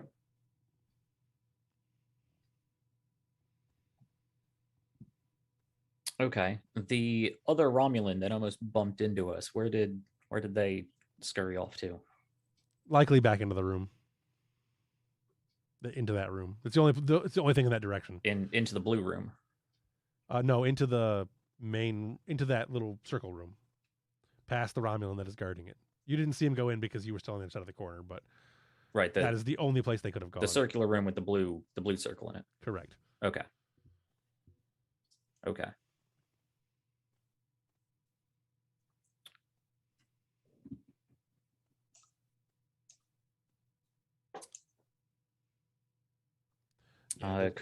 Could we look out and see where the other? It's hard to think tactically when we don't have pieces on the board and can't like ping squares and whatnot like you can do on Roll20. I'm just trying to get a lay of the land to decide if I want to risk getting into that room now or if I can risk going further through the facility for more reconnaissance. But if there's Romulans and Klingons walking around all over the place, Yeah, getting around very far, it's going to be tough without any kind of conflict. You could certainly access the room now with minimal conflict. Like I said, it's loud enough. No one's going to hear any weapon fire. No one's going to hear any combat, even hand to hand. They're not going to hear it. Speaking out of character too, worst case scenario, this room is probably one of the more defensible rooms in the. Yeah. Right. Yeah. I had originally planned to set this up to do, like tokens and everything else, but I figured since we haven't done that yet, this would not be the mission to do that on. That's fine. Okay. I even went through and added all the light and line of sight and everything else. That's a lot of work. That's pretty easy, but it's still okay. Nonetheless. Looking around whatever room I can see, can I see any long, thin metal pipe, like maybe 1.5 meters, 2 meters? Sure. Okay.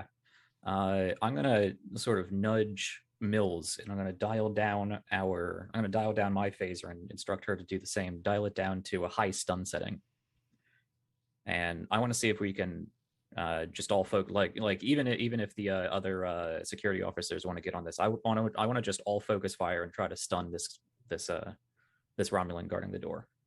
Okay, like 4 or 5 people with blast with type 3 phasers on heavy stun, shoot a guy. As long as that wouldn't kill him, yes. He'll go to fucking sleep. Yeah. I if there's nobody else in the room and it's loud enough, yeah, I want to make sure that we hit this guy and bring him down. Sure. Give me. You don't even need to roll that. Yeah, with 4 people shooting, somebody's gonna bring him down. There's no roll on that. Yeah, the guy. You fire and he kind of flies back against the door as three or four phasers hit him. Hits the door, slides backwards and steps backwards, hits the wall and slides down. Drops his disruptor on the floor. He is really, really out. I want to double check, make sure that there's nobody else in the room, and see if him flying into that door causes anyone on the other side of that door to do anything. So I'll wait just a moment. I think I would have seen it if somebody was in that room through the computer. I didn't think you got a Not visual necessarily. recording. I thought you just got confirmation that it was visually recording. Like, Yeah. You got the black screen with the tick tick tick tick tick tick tick tick tick telling you it's recording without actually bringing up the actual user interface. That's fine. So yeah, the door opens and that Romulan that you almost ran into earlier is standing there, and he looks down. Oh well, and then I guess now we have to shoot him too. Yeah, then he looks around and then goes to hit his comm badge and then gets I assume phasered again. Go ahead and give me a roll this time. Okay. See, my plan was to stun that one guy and shove a pole down the back of his clothes so he stay standing up. But if you send him flying back into the door to knock on the door, Yeah, it's a lot of phaser. It's fire. a lot of phaser. I guess that's true. So directed energy light weapons should not. I know, but you know what? It does all the time. Yeah, TNG Star Trek flop. logic. Okay, so Actual guns don't knock you back either. that's true. Yeah. What is this? Daring security? Difficulty 2. Daring security difficulty 2. You don't have to roll damage really. Just as long as you hit him, he's out. Heavy stun is enough to knock somebody out. Yeah. Someone who isn't an augment. Okay, yeah, I don't have any focuses for just shooting. So take another threat because I'm a threat generator. Normal complication range? Yeah. Cool.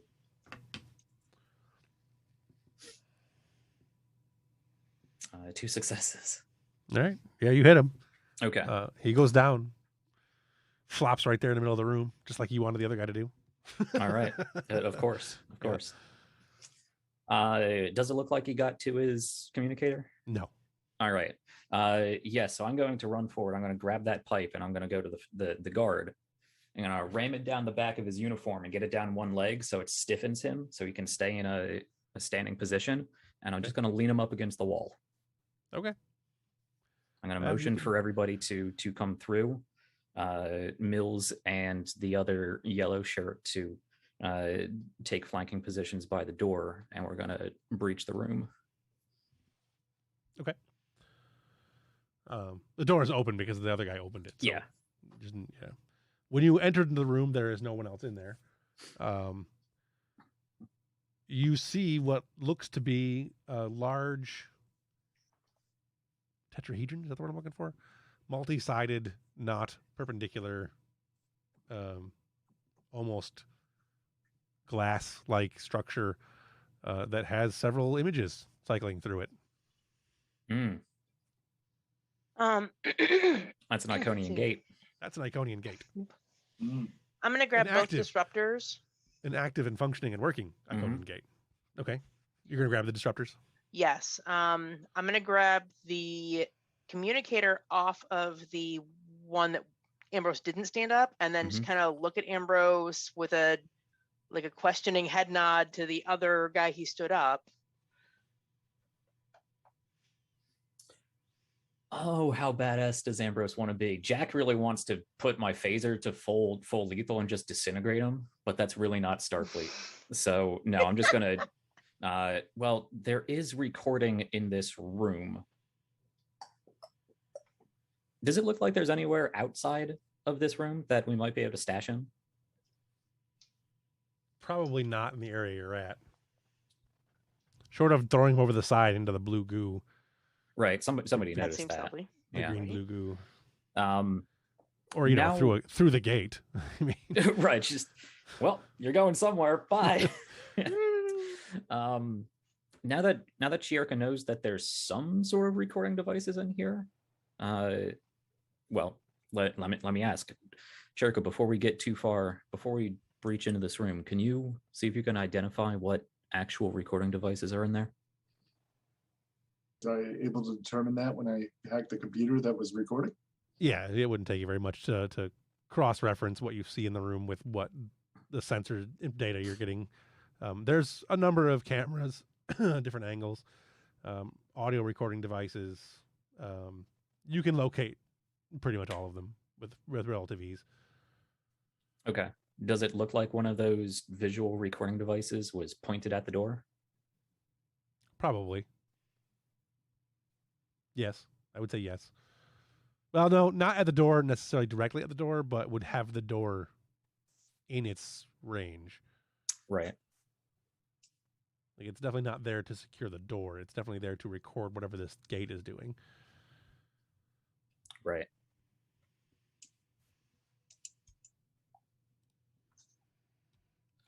Here's some techno babble for you, some Trekno babble.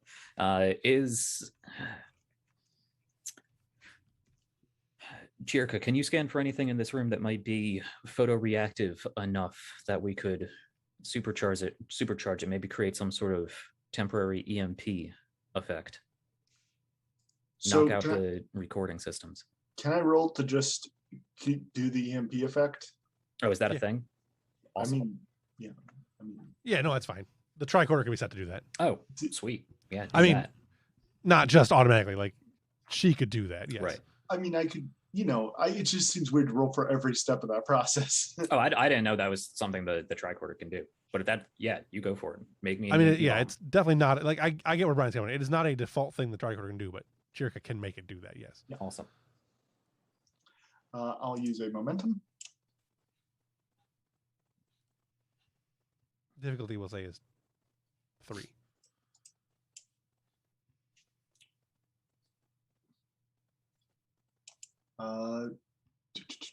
That is 2. Last. Give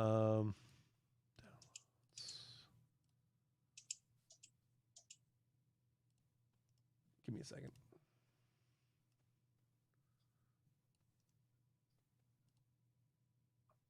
There we go. That's basically the thing that you're seeing.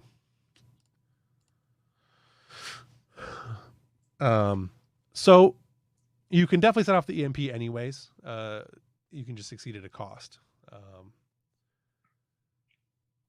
If you want to do that, I will do that. The cost will be that it probably overloads something somewhere else in the system. Probably that terminal that you were accessing before. Commander, I can do it, but we'll lose all that data they've been storing.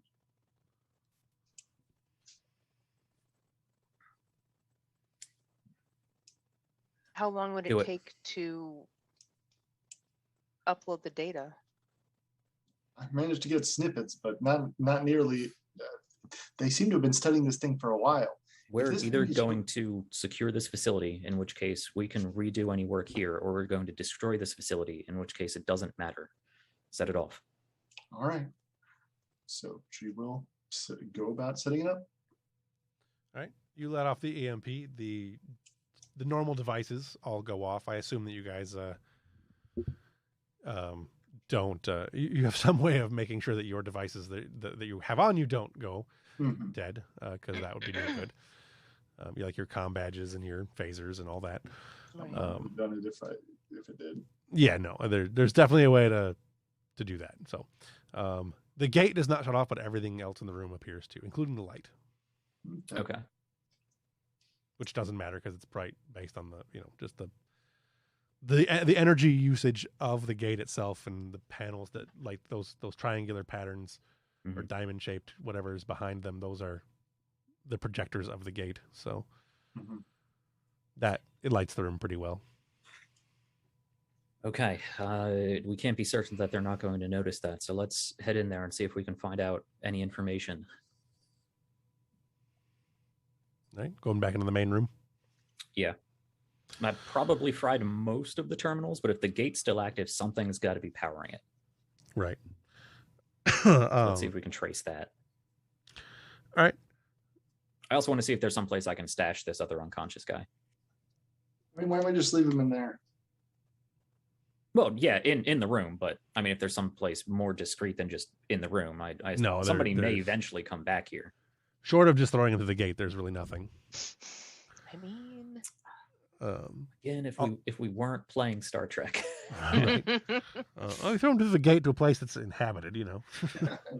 He winds up in Des Moines in 1930s. Right. The one of the security guys that's with you kind of gestures to a satchel of charges. You know, do we want to set charges here? Yes, we do. Right. Those two guys will start setting charges here if you guys want to move on, or you can wait for them to finish. No, we'll. I mean, what is? Are we talking like 2 minutes, or are we talking half an hour? Probably closer to like 7 or 8 minutes to make sure they're in the right places and that they're all set and no one blows up trying to put them on. The longer we wait, the more likely it is that somebody's going to check in on the 2 unconscious people. Yeah, no, we got to get moving. All right. They're going to stay behind and start setting things up as you make your way through. You want to go back up the stairs you came down or go down the hallway that you did not come through to the south?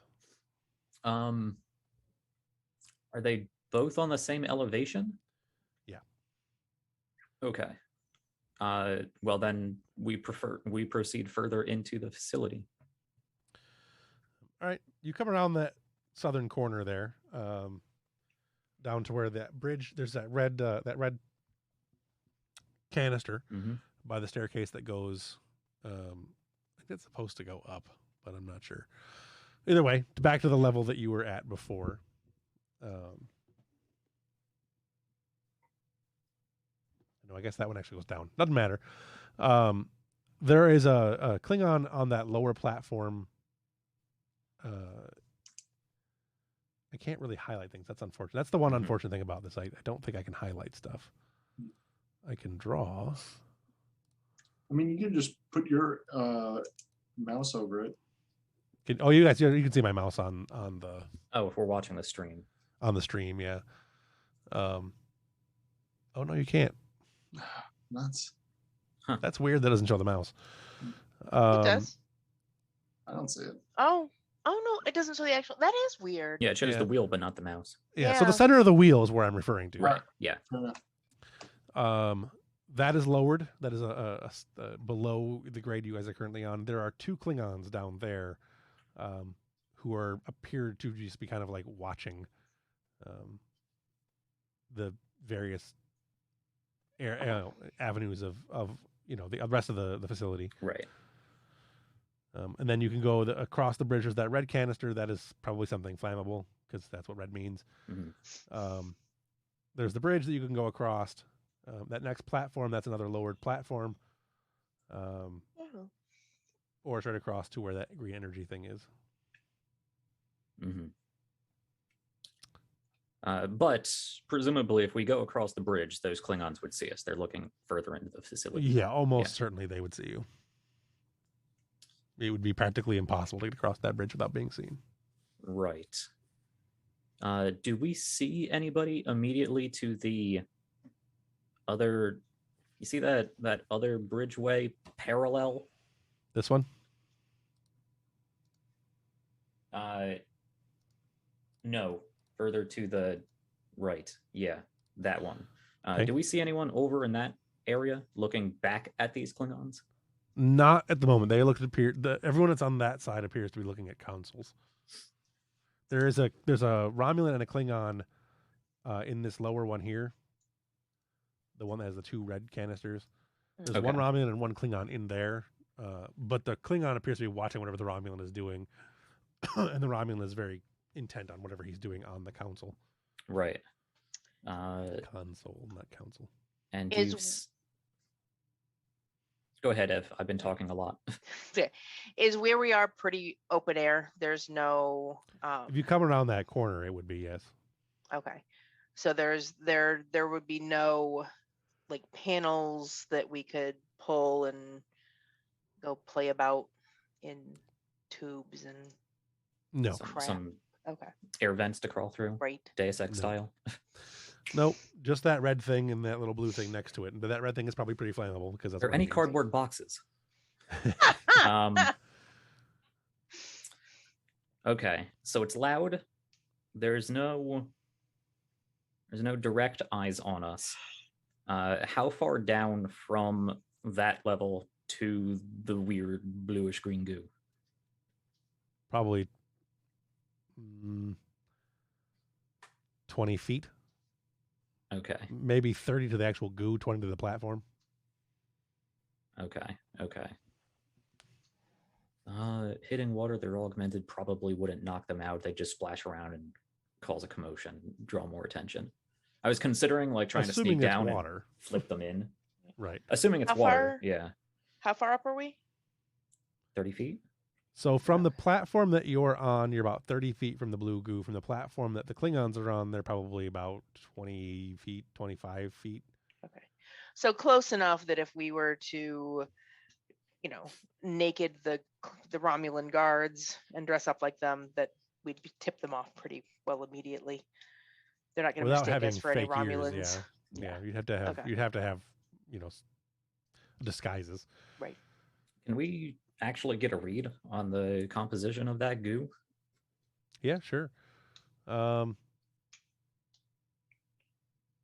Yeah, go ahead and make us another control and science on that one, Chirka, and then the difficulty is 0. This can get you guys some questions answered and some extra momentum. Yeah, I'm more concerned about momentum for when this inevitably explodes. Right. I would like to use a momentum. Sure, it's a difficulty 0. Go for it. That is 4 successes. Nice. Look at that. That's the thing, is if you can end up with more momentum than you spent. Oh, yeah. So, Yeah. Did you spend 1? You spent 1, right? Yeah. Uh-huh. All right. Spent 1, gain force. That should max us out at 6. Yeah. Well, assuming you you don't, if you don't use them Yeah. on the questions. Yeah. Hang on one second. Are we able to pinpoint how many people there are here? Sure. Basically, you can use this to answer a whole bunch of questions if you want. Sure. It's a good roll. I would like to use it for that then. The first thing you get is the goo is composed of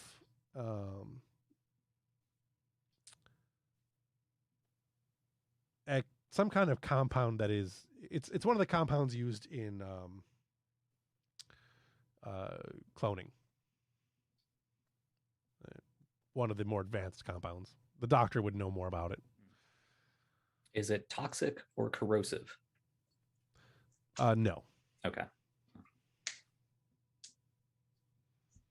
I mean, not in short terms, anyways. Like if you lived in it, it probably Right. I wouldn't go swimming in it for long periods of time. But no, generally speaking, it is not. That's all Ambrose cared about. Right.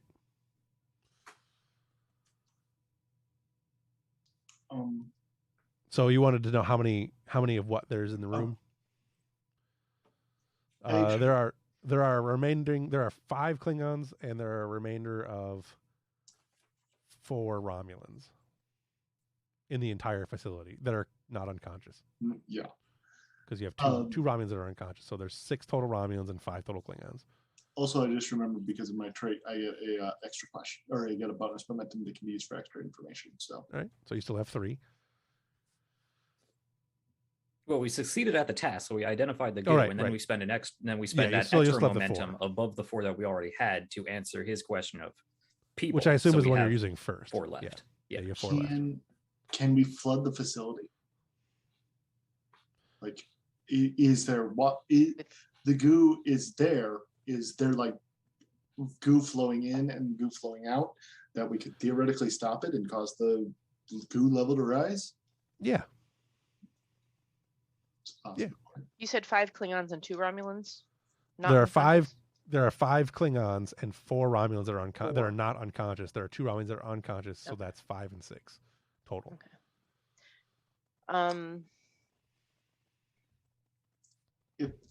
If this would count as another question, I would like to know how to do that. Like can I pinpoint the controls? Can I pinpoint a valve that would cause it to flood? So the inflow of goo, for lack of a better term, is in the there's two pipes just to the north of where you are where it's coming in. It is exiting out through a grating in the flooring system. You would be able to turn that off at if you were able to access another console. Maybe that one the Romulan is at across from you would probably be able to do that. Okay, you're saying the one just east of the augment machine. Correct. Okay. Also, likely turning off the power source might, well, that probably wouldn't do it because the pumps would probably shut off too. Mm-hmm. But yeah. I will obviously convey this information to Ambrose. Okay. So you have 3 momentum left.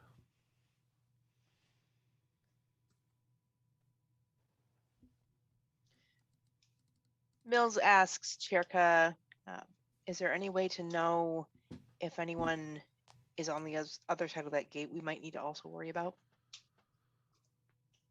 Sorry, Chester. I keep kicking a Cheester monster. Which gate do you mean? Do you mean the Iconian gateway, or Yes. would we be able to tell what's on the other side of the Iconian gateway? Sitting and watching it would be the way to do it. It depends. I mean, I kind of assumed it was flickering back and forth. it was flickering back and forth. Yeah, like it was flickering between the various sites that it had. But you know, if you guys you have to stay there and watch to see what all sites it's got. There's a pretty good chance someone is on their side of that. But I mean, would the goo go through the gate? Would the gate remain on? It's all hard to it's hard to say. Mm-hmm.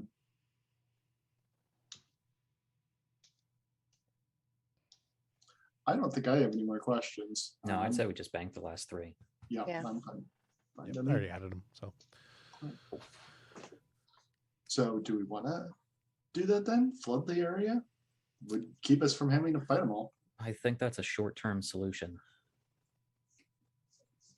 I don't think that accomplishes our mission. We need to either secure or destroy this facility, but I'm not sure that goo would stop what they're doing here for longer than a few days, maybe a couple weeks. Okay, well, tell you what, can I use one more question to determine what a support beam would be? To bring the whole facility down? Yeah. Yeah, you could put a couple of explosives on. There's 2 main beams, 2 main pillars that you would have to be able to get to. The one is, if you look at the screen right here, Mm-hmm. and the other one is right here. Well, Commander, if we take out those 2 beams, we can bring the whole place down. That, along with the charges by the gate, should at least take out the largest Iconian threats. There is yet another large power source here, though, and I'd want to see what that is. We're probably going to have to get fairly close to it if we're going to set charges on those beams, so... But I think that's a good idea. Flooding might distract them enough that we could get across to the other power source without being detected. I'd rather not flood a facility we have no way out of until I know our job is done, at the very least. Fair enough. It would take a while for the whole thing to flood, like to fill. So you Mhm. could activate the flooding, hope it distracts enough to be able to do things, and then, I mean, it's 30 feet. It's a big facility. It'd take a while for that to fill, but it will definitely eventually fill. Right. Unless they turn off the pumps. Do we know? We already know the other power source, right? We know the location of it. You know the location of it, sure. Yeah. Yeah. That's up. Bottom right. Yeah. Right? Yeah. Well, I figure that's where we should go next. Well, there's still a matter of taking out these Klingon watchmen. Right. Dropping them into the goo is not going to take them out. If anything, it's just going to draw attention to them, and that's not what we need. Where are the Phasering. others? Sorry, sir. I was just saying it's one thing to knock unconscious a couple Romulans, but these augmented Klingons can take much more of a beating. Yes. About then, coming out of that red room to the east, which appears to be some sort of elevator, steps Morjad and two Romulans. They're clearly arguing about something. It's hard to tell what because you can't hear them, but Morjad is clearly not happy about something.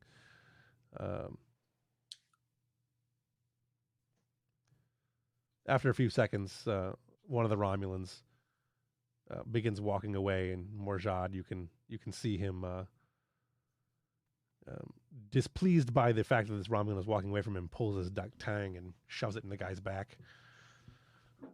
The other Romulan just kind of shakes his head and says, starts saying something else to Morjad as his Romulan counterpart falls dead to the ground.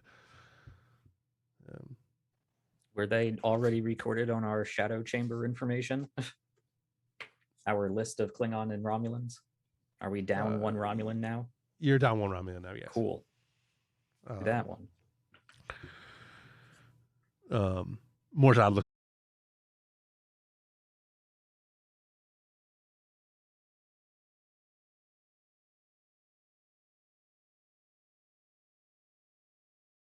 his knife away and begins walking down that bridgeway towards you. Well, kind of towards the middle of that area where the council is, past that thing, and we're like right dead center of the map. No. Oh, no. I see. South, yeah, down the bottom part of this red square, right next to the room with Weaver's big alien fighting robot machine. Right. All right. I thought you were talking about the other big red square just above it. No. Okay. The smaller one. Gotcha.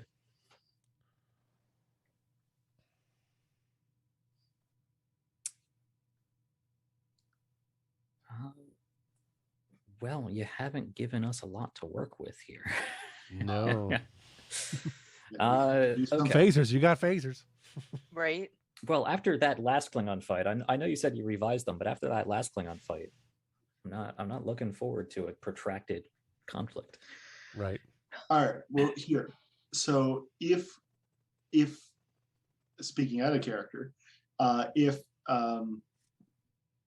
Mills and Ambrose each move to to each of the elevated sides, would we be able to tag flanked as an advantage and give us an advantage on those rolls since they're from elevated positions and shooting from different sides? It depends on which ones you're shooting at, but yeah, I mean, if you're shooting at the guys that are down on those elevated platforms, then yeah, that's exactly what I was thinking. Lowered platforms, yeah. Mm-hmm. I think my food is. I think the food. I think the groceries are here. I may have to go unload here in a second. Okay. Well, if we have Morjad coming in, we got to do something. Unless we just want to see if he passes. We can't just stand here. Yeah. Let's have. I will tell you what. I'm going to give you guys a few minutes to strategize some more. Taking a look at what you've got. I'm going to step out to do some groceries, and I'll be right back. Cool. All right.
It took a little longer than I wanted to do, but here we are.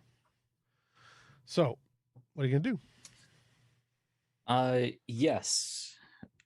Mills is going to head back up the way we came and head to the other end of this lower platform.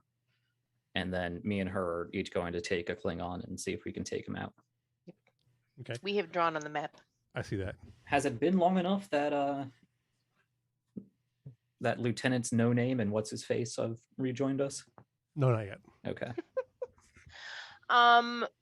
Which would be more beneficial to use at this point, the disruptor or the Type 3 phasers we've got? Phaser rifle, whatever they're the hell about the same. badass things we've got. Okay. Disruptor? What? Oh, She the took a Romulan ones. disruptor. I took both of them. I presume I gave one of them to Ambrose or to no name security. Yeah. But I took both of them. No, No, they're yeah, I would have waved that off to the security guy. Okay. In Ambrose's mind, Federation weaponry is more advanced, in a lot of ways it is. Yeah, Mechanically, too. more versatile. Yeah, the versatility is really what it's got. The disruptor does more damage, but Mhm. yeah, that's about all it does. So, you're going, I guess, toward the W and the AR. I don't know why it's a W. I was trying to. I think it's supposed to be an M Okay. because drawing on this thing is kind of difficult. No, it is. It's very. I was trying to get my draw layer to work for me, but I couldn't get it to activate. I wasn't trying very hard. It was weird. I had to click draw and then click draw. Mm-hmm. It's kind of stupid. So Yeah. I do want to confirm. There's just one Romulan on that middle, that lower. One right? Romulan and one Klingon. There's one Romulan and one Klingon where the one is. There's two Romulan or two Klingons where the two is. Okay. Okay. Yeah. That. Do we have? Okay. Okay, so Gotcha. there's a Klingon here too. Apparently, there's also a long ass line. So I don't know what that's about, but Yeah. I But didn't- yes, there's a Klingon and a Romulan there, okay. and then two Klingons. And then on the other Martok one. and his one Romulan, Not Martok, Marjad. Marjad. And it's just Marjad. The Romulan went back in the elevator. Oh, okay. Yeah, we weren't sure. Okay. Romulan went that way. The other Romulan is lying dead on the ground right there. Right. So now we just have one Romulan unaccounted for, and two Klingons.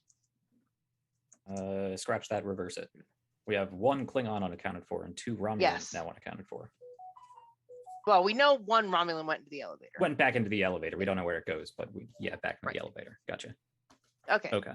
I So- think maybe I know how many people are where. Real quick before shit pops off, can we figure out where the zones are? Maybe each platform is a zone. So we're at one zone, the middle platform is another zone, and the platform to the right is another zone. Yeah, so it's that's fine. The elevated, the lowered platforms would also be separate zones. So basically, where the W and the AR is one zone, the 2 is its own zone, the 1 is its own zone, and then the other 4 zones, like where Marjad is a zone. Gotcha. Fair enough. Wonder if I can draw real quick. The one feature that I really want them to add, that they don't, is I need to be able to draw in various colors. Yeah. Yeah. You can't? Apparently, I can do green right now. If you hit the palette and then hit the black circle, it brings up an RGB. Yeah, okay, I didn't see that. I've got green though, and that's all I really need. Okay. It looks like there's also a text Oh yeah. toggle you can use. Dice and pointers. Check that out. All right. So we were talking about traits and refreshing ourselves on those. So do we have the elevated trait? Is that something we can use to give us advantage on this attack? Sure. Okay. Can we? Would you? Oh shit. Go ahead. Keep going. Keep talking. I closed the map on myself. Okay. Does flanked also count as a trait? Is that one of the traits in the book? So it says scene traits. So it could describe any number of things. So it's ultimately your call whether it is a trait that applies in the scene. I don't know if you can apply multiple traits to it, but You can. The advantage, though, only really goes up by 1. Like, you can only have 1 advantage applying at a time. It would just negate any other disadvantages. Sure, you can stack traits, but okay. I don't know. Yeah, it's fine. You would also, the scene would also have the trait of being, obnoxiously loud and being unable to communicate verbally from the distances that you guys are that you're now standing. But yes, other than that, Okay. And the greens are separating the zones. Right. And then obviously the deep blue is its own zone altogether. The glowy green of the map itself is its own zone. But you can't. There's no reason to shoot that anyway. Okay. You know what? I guess a flanked wouldn't count as a scene trait. It would be an advantage that we could apply to ourselves. So like you might be able to like do a tactic check to create the advantage flanked. Yeah, I'd have to read the rules again on how all that would work. But for now, I mean, you got an advantage. That's really all you're going to need. So that decreases the difficulty by 1. Right. But we can't stack multiple different advantages. So say ambush wouldn't be an additional advantage. For the moment, I don't know how that works. I'd have to get into reading it. So we'll just apply the 1 for the moment, and okay, should be plenty. Does this game have any sort of cumulative aim thing? Since we have time to set this up, can we? You can aim 1 round, and it gives you whatever the aim benefit was. Okay, so I can aim for 1 round, wait, and then the next round the aim still applies. Then I can charge, and then we fire. I believe that's the only way you can do it. Okay, I have to check to be sure. Let me load my cheat sheet here real quick. And I know you can spend a momentum, take another swift action, but if we have 2 or 3 rounds to set up, right, then presumably you don't have to. So the weapon has accurate. You can use. You can aim. Aiming allows you to re-roll any number of d20s. I'm just asking if aim lasts for more than the turn you use that minor action on.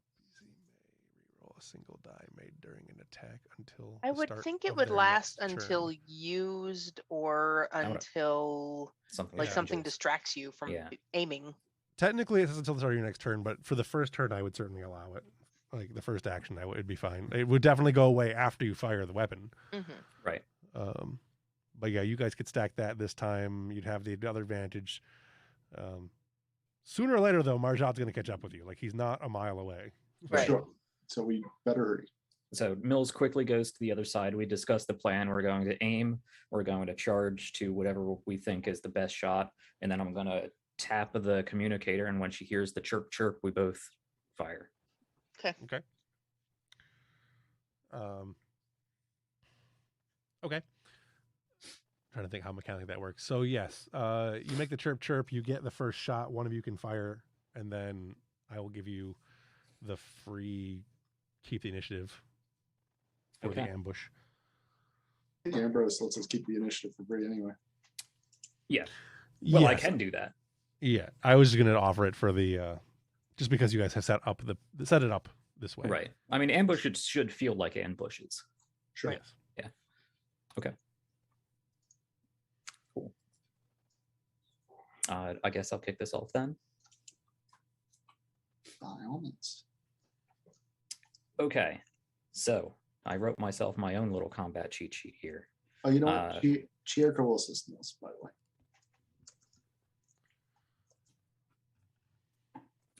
How and what does that mean for me?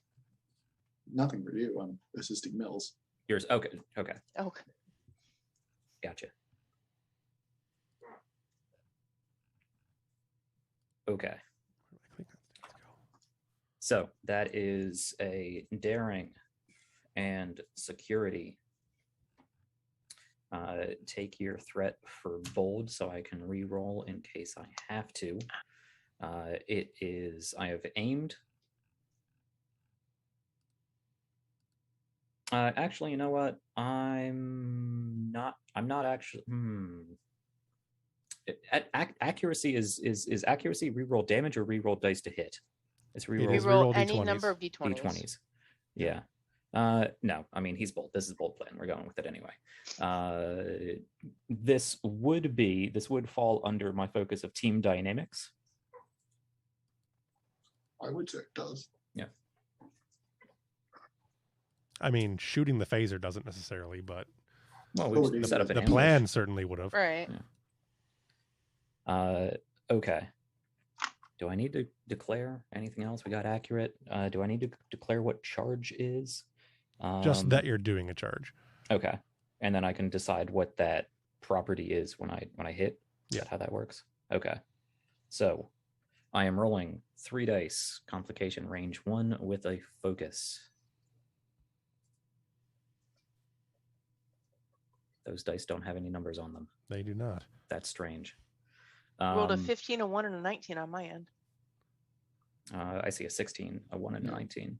All right, a But 16. I will Whatever. re-roll the 16 and the 19. They really don't. That's so Another weird. 16 and an 8. So that is 3 successes. Did Okay. you change your palette to be black on black? Oh, maybe I did. Yes, there we go. That's what that is. I see now. So you have 3 successes. It takes 1 to hit because you've got advantage. So you have 2 additional momentum. You definitely hit one of the Klingons. Okay. So I know they have extra resistance, so the charge is going to go for piercing to negate some of that resistance. So then I can spend momentum for. Let me scroll down my cheat sheet.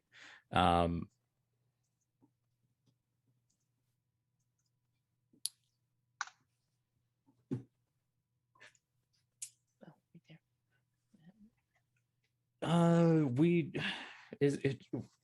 Is there any way Ambrose would have any idea of how much resistance these guys have based on their last fight? They generally had about 4. Okay. And Between 3 and 4, depending on the Klingon. right. And the piercing 2, it's 2 penetration for every effect I roll, right? Yeah. Okay. So presumably, I might not need to buy extra penetration. Right. Do I need to spend momentum now or after I roll damage? After you roll damage. Okay, so then I can just roll damage. I'll just roll damage.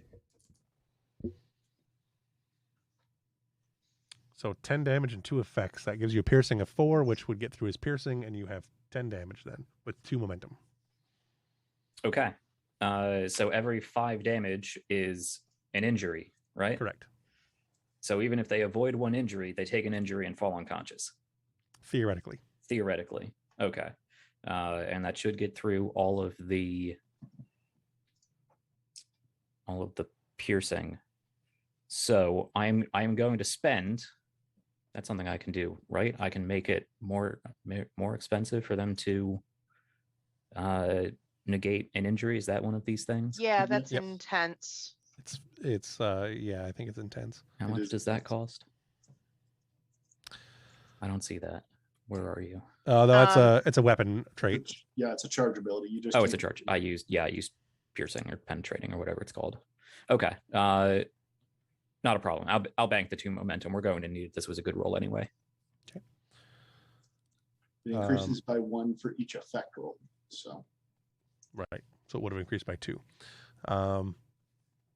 I'm not going to bother resisting that because there's no point.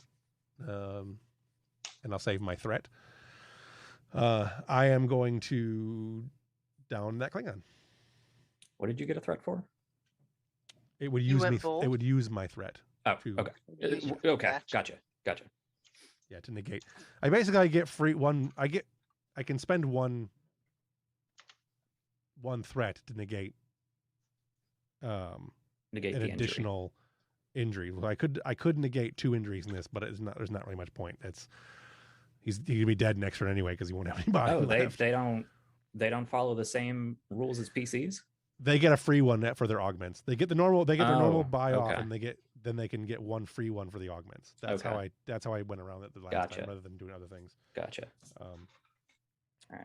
So then, but there's no point in me doing it in this instance. So. Right. So then Mills gets her ambush round now, right? Yes. Cool. Chirka assist for 1. All right.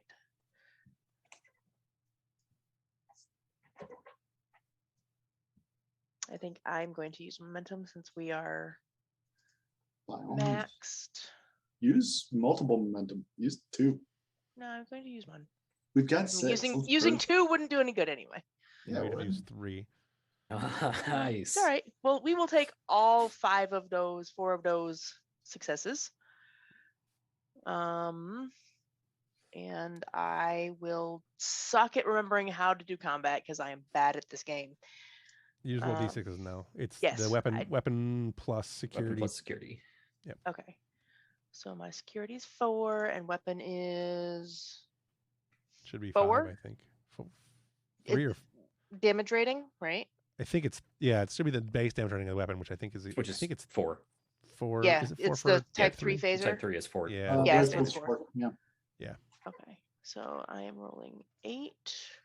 I don't have my cheat sheet in front of me for that. The GM screen is really useful for that, actually. It's got all that weapon stuff right on it. So 9 and 2 effects. All right. And I am also going to do piercing as the charge. As the charge, yep. All right. That gives you 2 more momentum to play around with. Spend that on extra damage to make sure you do the. It gives you 3 wounds. The 2 wounds. Because your difficulty to hit was only 1. Okay. Nice. Well, we got more Jug coming up, and he's going to be a pain in the ass. So. Well, we can only bank 1, so use 2 of them for something. Yeah. I'm good with using 2 for extra damage. I just rolled 2 more d6, right? No, you don't do anything. It just adds 1 more damage each. Got you. Okay. Well, then I will leave those alone. All right. And then, so you get your momentum back. You drop another Klingon, and it is now my turn. Is there anyone else within range that I could potentially do something to? I mean, within weapon range, sure. But... Okay. Yeah. So then I'm going to. What is it called? Shoot the Romulan? You can't. Quick action. You can't apply that twice because I gave you a free one. You wouldn't be able to apply it again. You gave me a free one. I can use my my talents. That's the whole point. They don't. Well, I gave you a free one, so you didn't have to use the talent. I suppose. All right. I suppose that's fine. Technically you can't do 3. You can't do 3 actions in a row normally. No. So, but it's fine. Go ahead. Okay. I got more Klingons. I mean, I took the time. We took the time as a group to set up this really good ambush. Yes, I think that there's a certain point when the rules don't accommodate what you want them to do, but okay, it's fine. That's fair. So that's clearly going to draw attention. Yes. Brian said we can use those red explosive barrels as yet another advantage. Can I shoot over there and see if I can blow up that whole lower section and take out the other two guys there? Sure. All right. To be clear, I said they would count. They might count as scene traits, and we could we could take that. That's yeah. No, if you want to shoot one of them, that's fine. You're standing right next to one, so go ahead. Well, I don't want to shoot the one I'm standing right next to. No, but Morjad does. it's true. That's true. He can take scene traits too. Yeah, that is true. Yep. Okay. Well, we got plenty of momentum to play around with. So, minor action. Your difficulty, because you're shooting across multiple additional ranges, your difficulty is 3 to shoot that red barrel, because you're shooting through an additional Really? Yeah, there's each zone increases it by 1, so but it's only additional 1. Your difficulty is now 2. Okay. Oh no, I guess it would be, you've lost your aim, so it would be 3.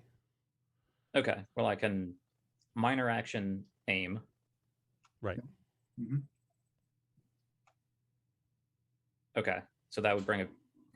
No, the aim is the reroll. Aim is the aim. You got from the ambush. You got the from the. Okay. Yeah. Well, you're we're replacing the ambush advantage with the red barrel advantage. The red barrel is just going to do a shitload of damage. Is all it's going to do. Okay. It's going to explode, do much damage. The ambush basically worked for the first round of combat. You are now technically in the third round of combat. I applied it to the first 2 rounds of combat, but you're now technically in the third round of combat. Okay. So now we're not using the scene trade rules. Does it apply for the entire scene? Because at some point the ambush is going to go away. Well, the barrels, if it was a scene trait, would give. They're not a scene trait. No, they're Okay. a weapon. They can be. They're just another thing you can shoot and blow up. It doesn't. Sure. Really, I'm not sure what that really applies to as far as the mechanics terminology goes. I don't think it does. It doesn't have rules for that kind of thing. Yeah, it's a thing that will blow up. It's an explosive. So back to my cheat sheet. This game has such complicated combat. Okay. I don't know that it's really any more complicated than other games. It's just more all in one place, I think. It's pretty simple when you have the vocab down, is the thing. Yeah. Mm-hmm. All right. So aim would activate the accurate. So that is my minor action. You get one Correct. minor action and one actual action, right? Correct. Right. So then firing is the full action. So I will do that. Okay. So aim and fire. Yes. Your your difficulty is 3 because of the range. Mm-hmm. Okay. I am going to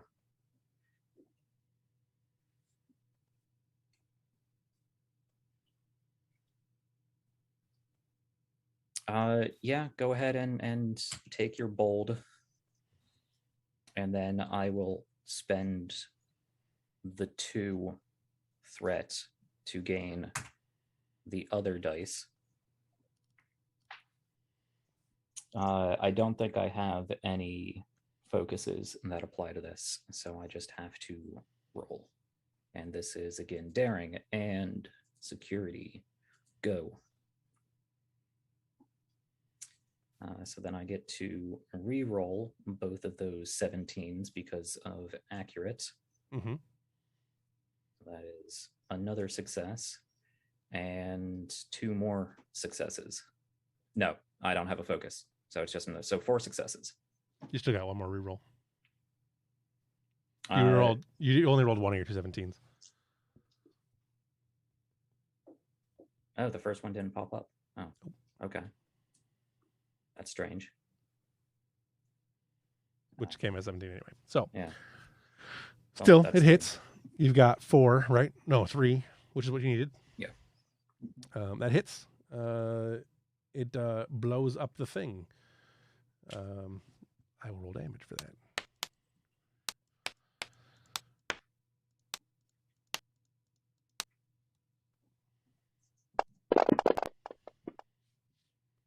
Nice. 1, 2, 3, 4, 5, 6, 7, 8, 9, 10, 11, 12 damage. No momentum applies, doesn't really matter. I'm going to say that, the Romulan definitely is dead. For certain, 100% totally dead. The Klingon gets blown off the thing and goes diving into the goo, may or may not be dead. Hard to tell. Okay. But he's definitely not there anymore. Is there a railing? There's a railing on this platform I'm standing on, right? Yes. Okay, that barrel is probably too heavy to pick up, I would presume. You're out of actions anyway. I can spend a momentum to do another minor action. Yes. I spent 2 hours reading over combat rules. I'm gonna get into it. Sure. I presume it is too heavy for me to lob over the side. Yes. So I am going to use that. I'm going to use that minor action then. So I'm going to spend that momentum, and I am going to. I can move up to a medium range because I do want to get away from that explosive barrel. Mm-hmm. What constitutes a medium range? You're basically moving one zone. So you'd either be moving towards Marjad or far away from Marjad. Okay. And Marjad's alone, the other Romulan left? Yes.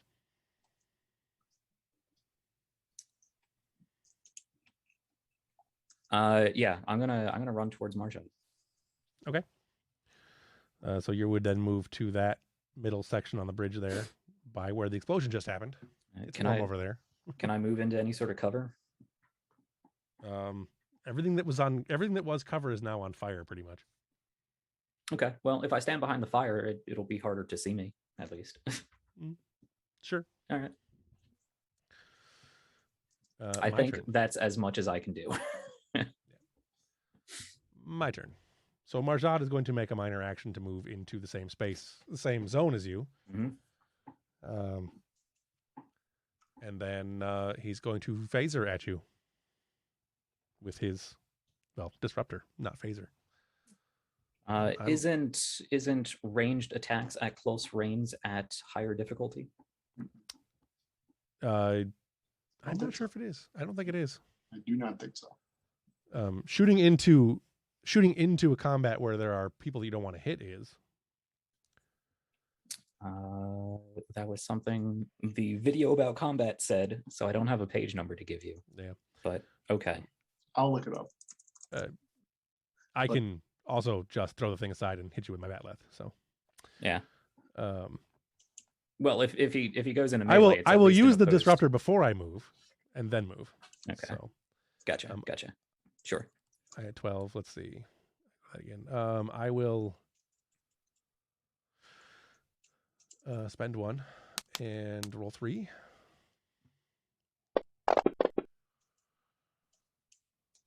That is 4. That is 5 because he has a focus in ranged combat. So 2, 3, 4. It takes 2 to hit. Damages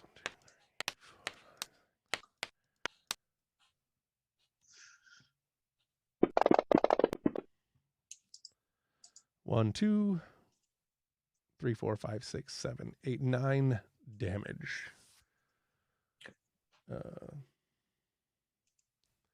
9 from the disruptor, and I have 3. No, I have 2 momentum to spend. I will.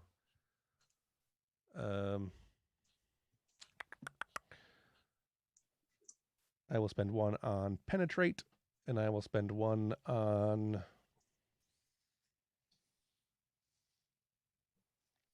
vicious. Which is just a vicious of 1. So I think I don't have the disruptor in front of me. I think it's just a vicious of 1.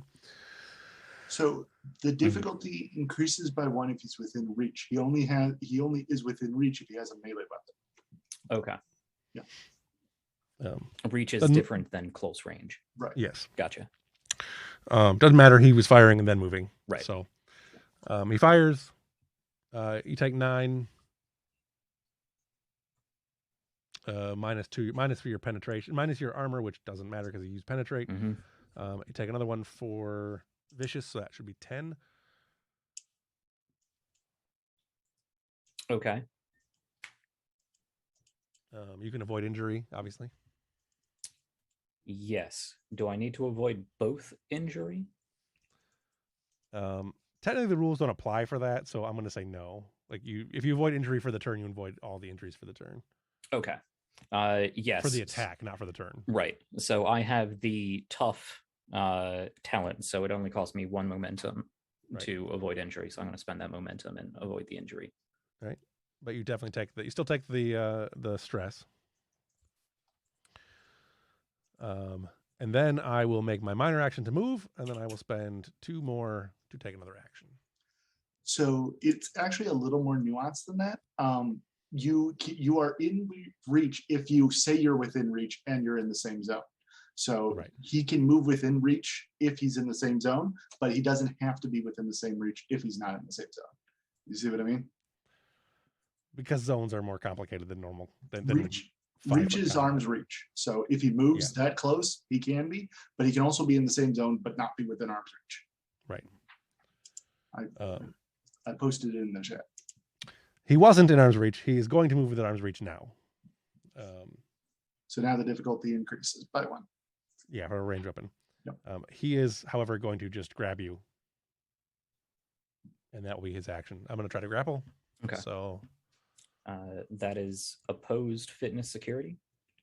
yeah, yes. I do have a And- focus in hand to hand. I'm going to spend to be able to do 4 dice. Okay.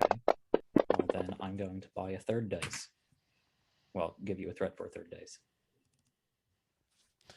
2, 3, 4, 5. It is just a grapple. I'm not going to dump any more into this. He's out of turns anyway. What does grapple? What's the negative it gives me? Where is that chart? There's so many charts. Cheat sheet, isn't it? The cheat sheet doesn't really have much for grappling. Grappling Oh. works weird in this game. I have the grappling rules up. What is the question? What does it do? Yeah. Places the grappled complication on the target. This will prevent them from taking any action other than trying to break free from the grapple. Gains 1 bonus momentum on all melee attacks against grappled characters. The complication is removed automatically if the grapple is broken. Basically, you can't do anything except try to break the grapple, and I can get a free momentum when I attack you next round. Okay. Yeah. Right? Okay. Well, it says the grappling character gains bonus against the grappled character. So Yeah. So I'm grappling him, so I would gain the advantage, the momentum. yes. And Yeah. you and Ambrose would gain the condition grappled, which Correct. could be tagged, if by things. If somebody comes up and kicks them, that'd give them an advantage. Can I spend my determination? The Federation must be preserved. This is a mission I cannot fail at, and take my my nat 1. I mean, if you feel that's the way determination basically works is when you use the advantage, you're basically justifying that that's the reason you're using it, or you're challenging the thing. That sounds a little vague to me for that particular usage, but I'm not necessarily opposed to it. Yeah, I'm not in a life or death situation just yet, so I'm gonna hold on to it. You're right. That's not enough. No, I guess I'm just gonna roll. I don't think I can get 5 successes without rolling real well. But let's see. I do get a re-roll with fuck. Sure. Got 5. Uh, You have a hand-to-hand combat. Yeah. Hand-to-hand combat focus. Yep. Okay. And ties go to the status quo, right? Which is not being grappled. Yeah, I'm pretty sure that becomes the difficulty. But I'm fine with being it. That doesn't grapple. It basically leaves it at 0. So he goes to grab you, but you manage to evade it. Because it's a melee attack, do I get to hit him, or does that just negate the grapple? No, in this case, you just negate the grapple. Okay.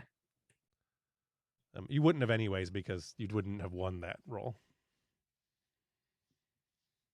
Okay. You'd have tied him. That would not have. He'd have been the aggressor, so he would have hit you with with 0 momentum. The defender sets the difficulty, and Right.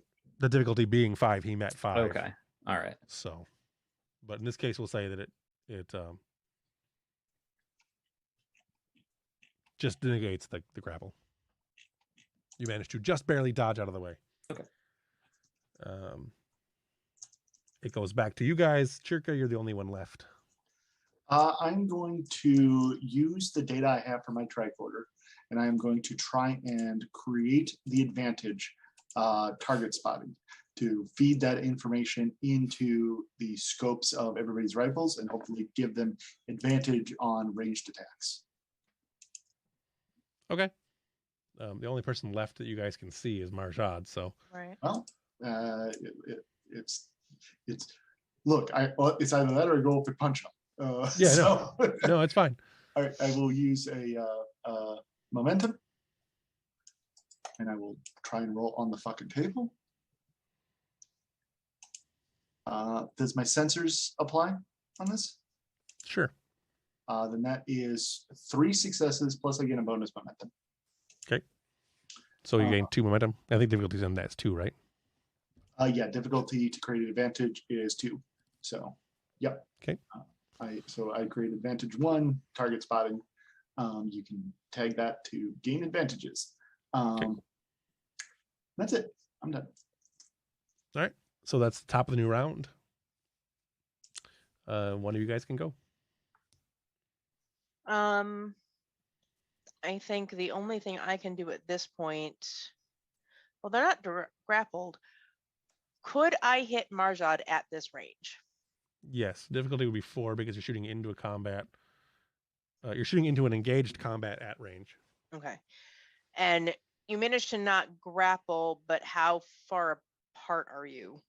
Like, what's the risk of hitting Ambrose at this point? They're engaged, so there's a risk. Okay. It would technically be on a complication, I think, because there's no really good rules for that in any system, Right.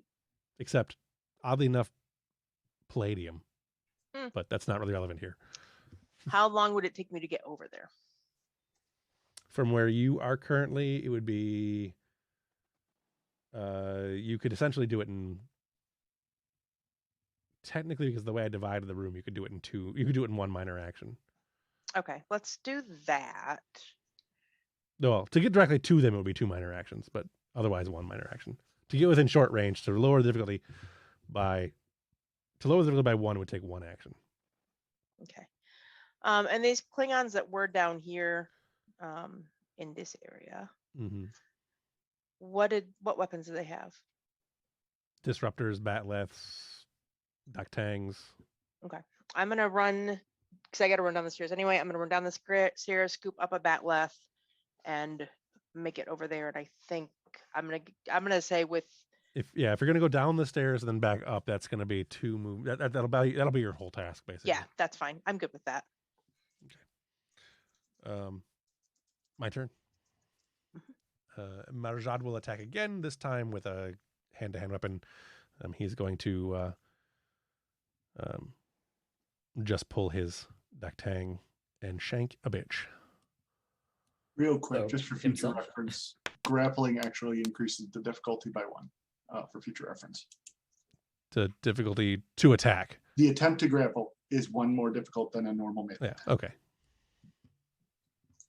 He would have made it. I mean, it was 5 anyway. So. Fair enough. 1, 2, 3, 4 to hit you. Okay. So it is a contested action. You can roll to counter that. Fitness, security. I have my focus. It's 4. I gotta buy more. So go ahead and take your threat. How many? Just 1 threat. And we're sitting at 6 anyway, so I'm going to spend the 2 to get a 4th dice because I cannot get hit here. It would be bad for you. Yeah. Bad for you. I'm going to re-roll that 16. No, okay. The 16 you're re-rolling because of bold, I assume? Yeah, Yep. but that didn't Did not help.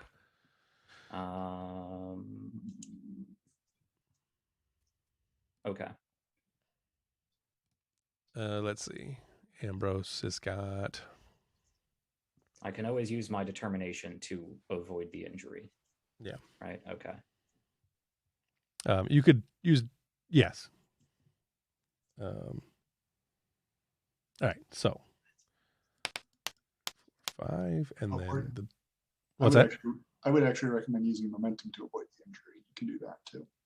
Yes. Except I've already avoided an injury and have not recovered yet. Right. Gotcha. So I'd have to use determination. You're correct on this. That's right.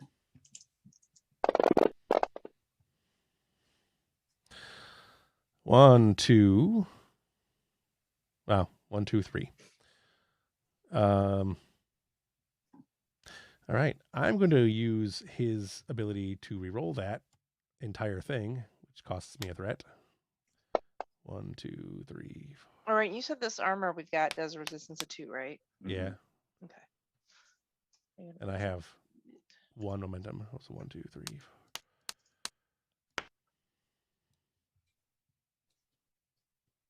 Yeah, that should be correct.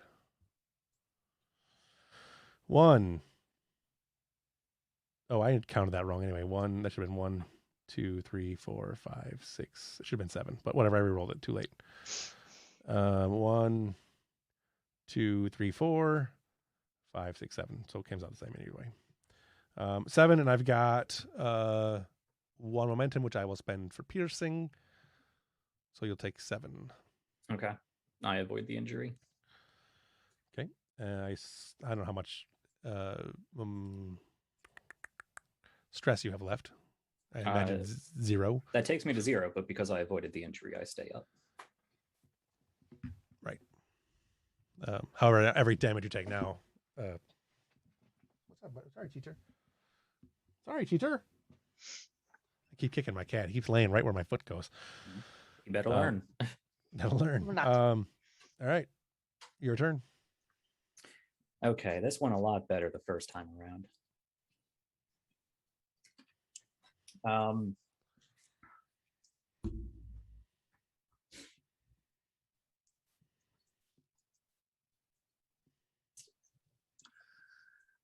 You can't do anything besides break the grapple. I'm not grappled. He's not grappled. Oh, I'm sorry. Mm. Never mind then. No, it was stabbed this time. Mhm. Gotcha. But I thought he was still grappled. No, he. No. It, I failed the grapple before. Ty goes to He's status failed the quo. grapple before. Okay, I'm sorry. I thought you meant he'd succeeded. Technically, because the difficulty would have been 1 higher, he actually would have failed the roll for the Mhm. grapple. So, Gotcha. and it didn't matter. I said we didn't grapple anyway. So, no grapple. Been shot, been stabbed.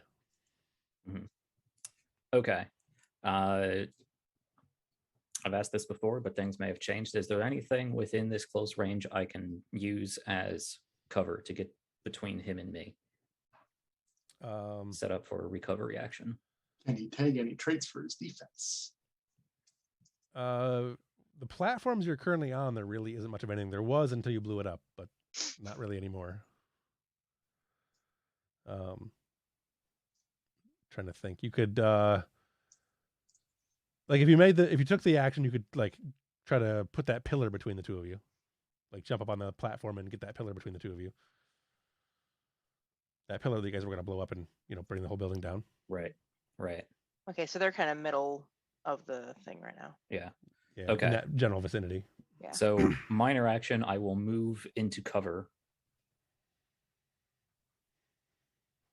And then I will take my action to use the recovery action, difficulty of 1, because I'm in cover. That is a fitness plus, it says command, which seems weird. It's using a willpower. System's weird sometimes. Okay. That's what you get when you only got 6 traits and 6 attributes. All right. 6 Fitness skills and 6 traits. and command. Could I make an argument for composure, trying to just steel myself for this this combat? Get myself back in fighting spirits. I could see the composure trying to get yourself back on, like, getting your heart rate under control so you're not freaking out, as he's beating the crap out of you. Yeah. As he has already pummeled the crap out of you. Makes sense to me. I can't spend bold because it's not a security test. Mm-hmm. It is only a difficulty 1, though. Value 14. Does momentum, let's see, regain ability to avoid injury and can spend 2 momentum to regain stress. Is that momentum after the check or the momentum I spend on the check? Read it again. If successful, gain 1 resistance on any cover effects, regain ability to avoid injury, and can spend 2 momentum to regain 1 stress. So it does sound like it's after the successful check. Yeah. Right. Okay. So I'm just going to roll here.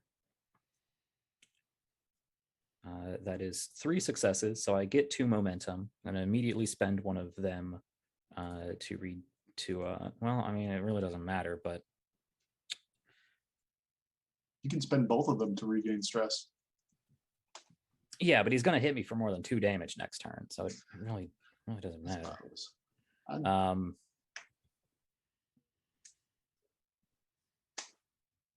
Is there any further negative to being on 0? Mm-mm. I don't think there really is. No, not really. So I think momentum can be better spent with me just hovering at 0, which sounds dumb, but two momentum for 1 stress is not a valid HP recovery system. Right. I'm just going to save that 2 momentum so I can buy another avoid injury later. Fair enough. Yeah, you can't go into negatives. No. Not in this game, anyway. My D&D games, I totally let people go to negatives. And since I have Mm. slow healing, you can go into a coma. Mm. That brings us to Jirka's turn. Chirka is going to strafe from behind a wall, and she's going to say, "Get off my boss," and then she's going to shoot him. Okay. And then I will use all 6 momentum on this. If you take the aim thing, you would get the advantage as well. All right, I will. Yes, I will take my minor action to aim. So you aim and you get 5. You roll what? 5 dice. Uh-huh. Nice. Hell yeah. I Is get to 14 your to hit, I assume? my to hit with control. Oh, you got a 1, so it's 2 right there, no matter what. Mhm. Right. With control security is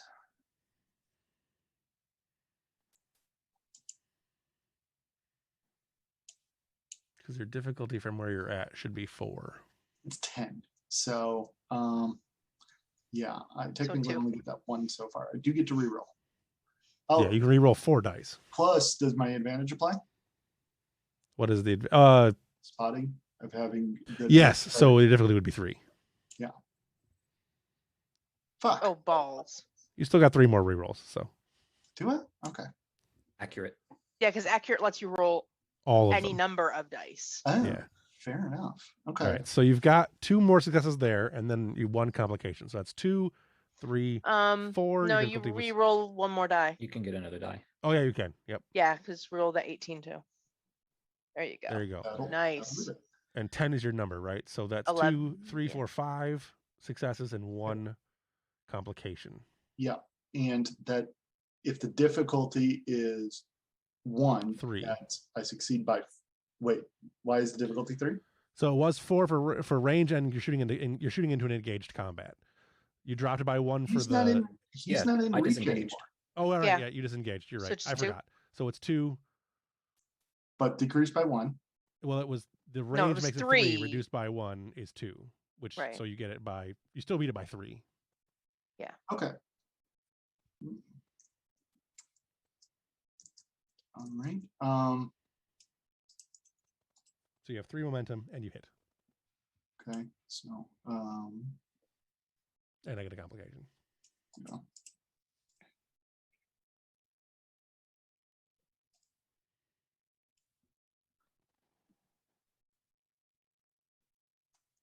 For the effect, I'm going to do vicious. Or no, I'm going to do penetration. This is a penetration on charge? I don't remember. Yeah, it is, but Yeah. you Okay. aimed rather than charged. That's true. But I can use my momentum to decrease penetration Yes, you can. or increase penetration. So that is 2. I will decrease penetrations to 3 damage with 0 penetration, assuming his resistance is 4. Yeah. Okay. Well, that's it. That was kind of a wet fart of a turn, but Yeah, So but you did- sure, wait a that sec, was you- pretty impressive. 4. So it's because you rolled really poorly on the yeah. actual damage. So that's 1, 2 damage. You know Yeah, what? you I can use determination to reroll dice, right? Even challenge dice. yeah, I believe so. All right, I'm going to do that. Wait, where'd all that momentum go? He used it all. Oh god, 2 I'm gonna die. 2 Yeah. for he used 2 for penetration and 1 for extra damage. He rolled I a kinda pretty needed bad that. amount of damage, so There we go. yeah, that's better. So 5 with 3 momentum, So 2 to penetration. right? And one to damage gives you 6 damage, right? Yeah. That would cause one. That would cause him to take an injury. I will take my 2 threat for the complication, and I will spend one of them to avoid the injury. But he definitely takes the damage. Isn't it 2 to avoid the injury? Their trait allows them to spend the 1 because from the augments. Okay. Well, yeah, he definitely gets hit and now notices that you are there. yeah. Back to the top of the round. One of you guys can go. Right. I am going to come at him with a bat left. Also, so far, Chirka, the only one that's hurt Merjad in this turn, in this combat. So Yes. all right, you come at him with that left. You've stolen all of my momentums. Yeah, they're all gone. All Yeah, he but, did this to me last time too. my So hand-to-hand mine 4. focus should count here. Yes. And I don't think I have anything else that's going to do me any goddamn fucking good. So pray for ones, folks. That is decidedly not a 1, you asshole. Nope. By the way, even if we don't have momentum, you can generate threat to still avoid an injury. And to buy dice, you can basically anything you would do with momentum, you can use with threat. Yeah. Okay. Yeah, that's fair. Also, Ev, you can minor action aim even with a melee weapon. Oh, can you? Yeah. Yeah. So I you did can not roll. know that. You can re-roll that 20 if you aimed. You don't get the bonus that the I mean, that's fine. rifle has, but yeah. Just So to get I'll rid of that leave that up complication. to you, Jeff, because I didn't realize you could aim with. You can aim. It just allows you to only roll a single die That's fine. because the benefit of the range weapons is that it allows you to roll any number of dice. Right. Whereas aim just allows you to roll 1 die. Still, That's that fair. turns that 20 into a 6. Yes. So that's 2 successes. Still doesn't hit Ro, though, right? Because he No, it needs a- does. Does it? Oh, good. Well, Fantastic. you're doing melee combat, so it's contested. Okay. I'm going to say that since you came from behind, he's going to be at a disadvantage for the round, so he's going to only have. He has got to get 3. I will spend him thingy to get. Whoops, that's the wrong direction. To get my 3rd die, and he will defend. No. Oh, nice. That sucks. That's still 3. You bastard. Do we get a momentum for your 20? You do not. That's not fair. Yeah. I agree. Shenanigans. I should get more thread for creating complications. No. That's not how that works. It is 3, so that is a counter attack, and he basically turns and attacks you. The damage is then done to you with a 1 momentum. 1, 2, 3, 4, 5. 1, 2, 3. Bam. He blocks the bat left out of the way, and then turns and shanks you in the shoulder. 1, 2, 3, 4, 5, 6, 7, 8, 9 damage into your shoulder as he brings that duck tang down into your collarbone. Does that work? So combat contested rolls of Melee weapons. You can whoever wins gets the attack basically. But you do have resistance of 2, and can't reduce that, so you take 7. If he attacks you and you succeed, though, you attack him. You do damage to him too. So Okay. So that's 7 stress. 7 stress, which is one injury, unless you want to avoid the injury. Yeah, we'll avoid the injury. It's a little too early in that combat. Uh, So I will I will give you a threat. It's A threat, 2 2 threat, threat, but 2 2 threat. threat. Or you can determination or whatever else you want to do. But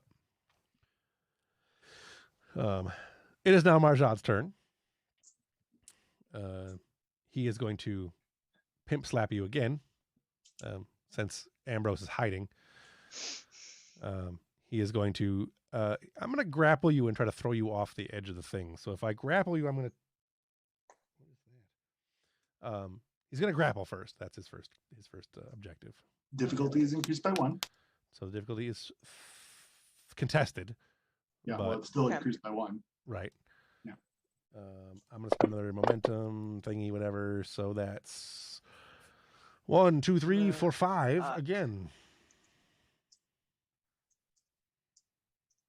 Brian, you're allowed to use momentum anymore. You can generate threat.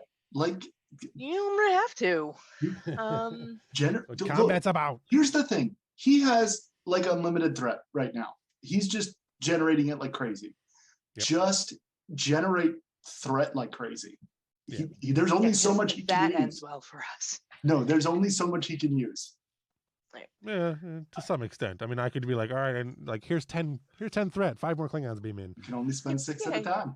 All right, well, here's 6 more threat, 3 more Klingons beam in. Well, you could do that anyway. With Yeah. 7 threat. All right, I'm gonna give you 3 threat and buy 2 dice. I presume my hand-to-hand still applies Yes. here. Mhm.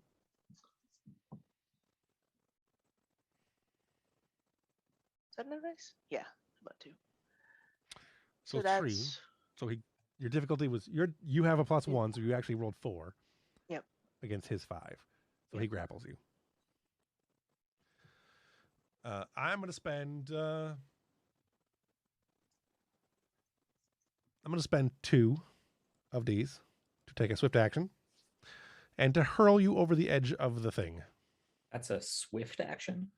Swift Apparently. action. So swift action reads perform an additional task with an increased difficulty of 1. Oh, full task. Yeah. Okay. Yeah. So Gotcha. I was confusing it with free action. yeah, no. Yeah, again, terminology sometimes. D&D terms. Yeah. Yeah.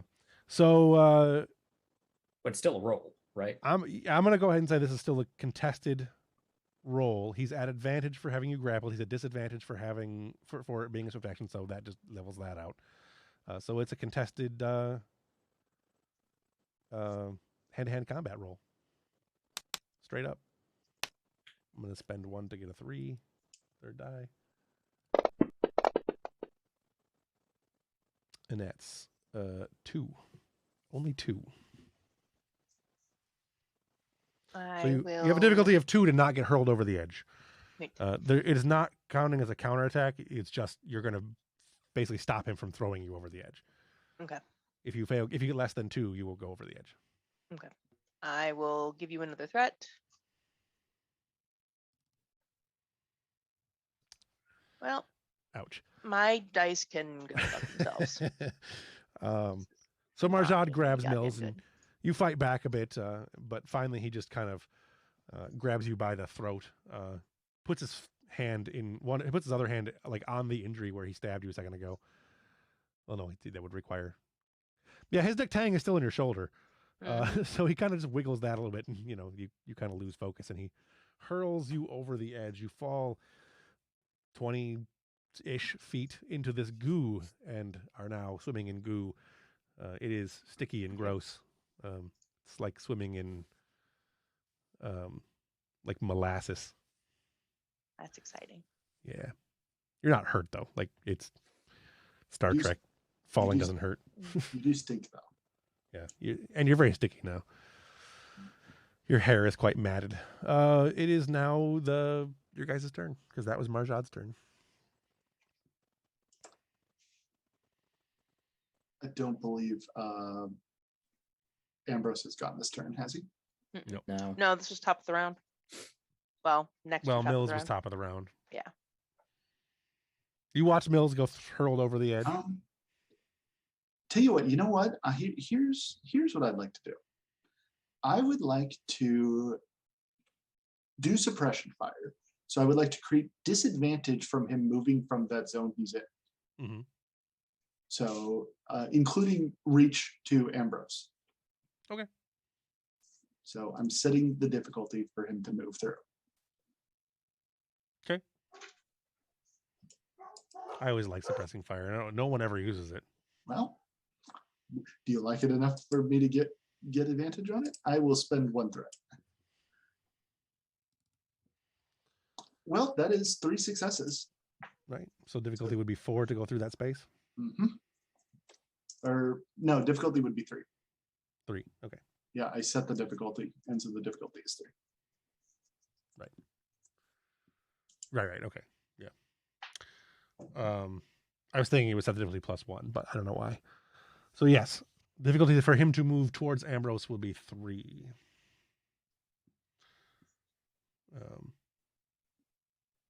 It's still your guys' turn because he can't go again. Oh, okay.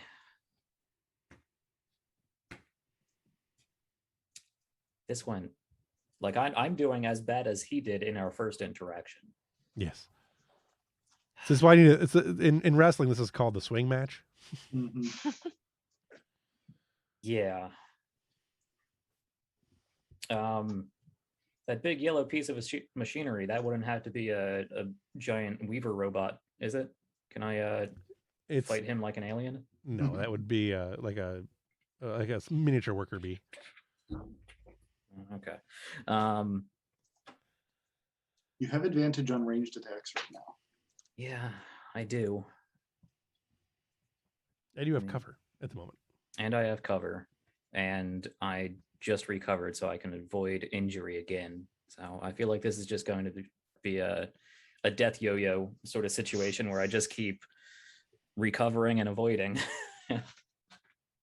Okay, yeah. If I have an advantage to hit him with ranged, I am going to do that. So Brian was right. You basically have infinite momentum at this point. So basically. First minor action, I'm going to aim. I'm going to give you another threat to take another minor action to charge.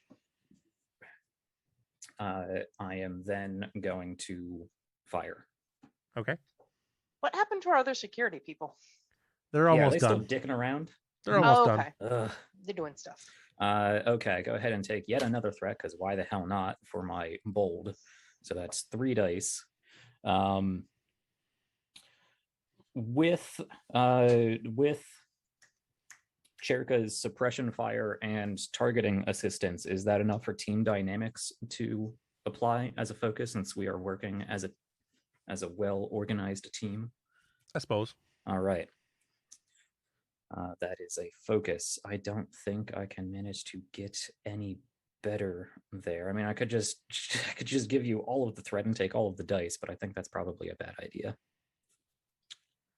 I mean, it doesn't much matter. Like you said, I've got pretty much all the momentum. It really doesn't. Go ahead and take 2 more threat. I'm going to roll 4 dice. I mean, I just got to try to power through you at this point, or you're just going to kill me.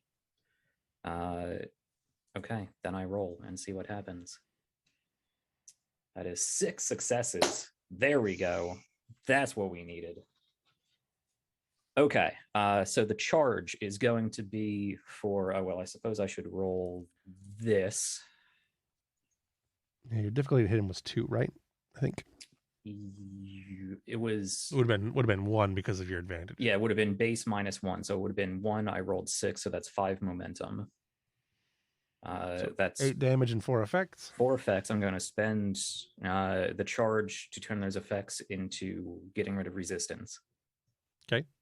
I'm going to spend 2 momentum to do 2 extra damage to bring that up to 10. So that is 2 injury. By your rules, it'd be 2 injury plus what if he fills the chart, because every 5 does a wound. If that house rule is still in effect. Yeah, it would apply. He would take 2 injuries unless he was dropped to below his stress, which he's not. Well, still 2 wounds is basically instant death. Yeah, except if he avoids the injury, he's avoiding both injuries. Yeah, it's the same way that Ambrose was doing it. Yeah. So, but he should only have 1 more avoid injury. Correct. Presumably. Which he's using right now. Yeah. Okay. So then I still have 3 momentum. I'm going to spend 2 of that for the swift action. Mm-hmm. Does aim still apply if I take a shot on the same turn, since I'm still aiming at the same thing? Technically, I think it would, because it's supposed to be until your next turn. Yeah, I believe so. I mean, but this is his next turn. It gives you another pass. It's not another turn, it's another task. Yeah, it's a same turn, so another. So the way I read it personally, and I could be wrong, I'd have to read the actual book, but the way it reads on the cheat sheet that I've got, it's you get another task in the same round.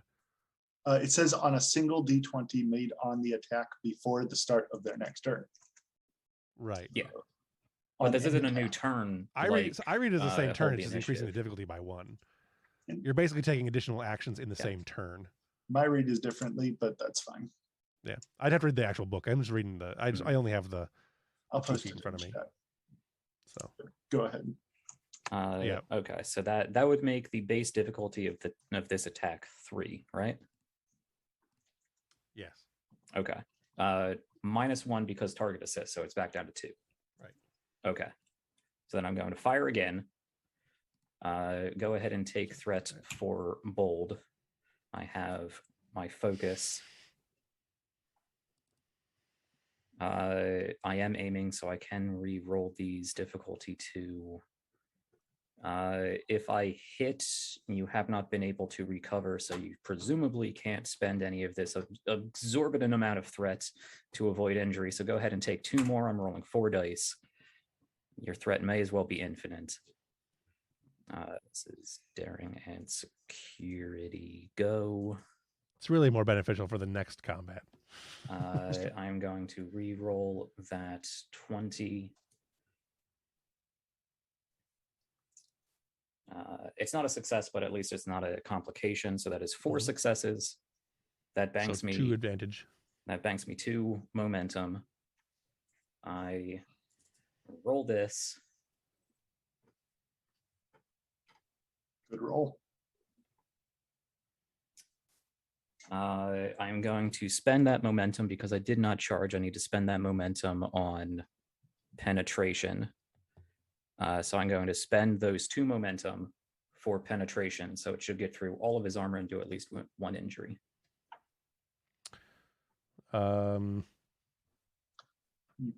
Presumably.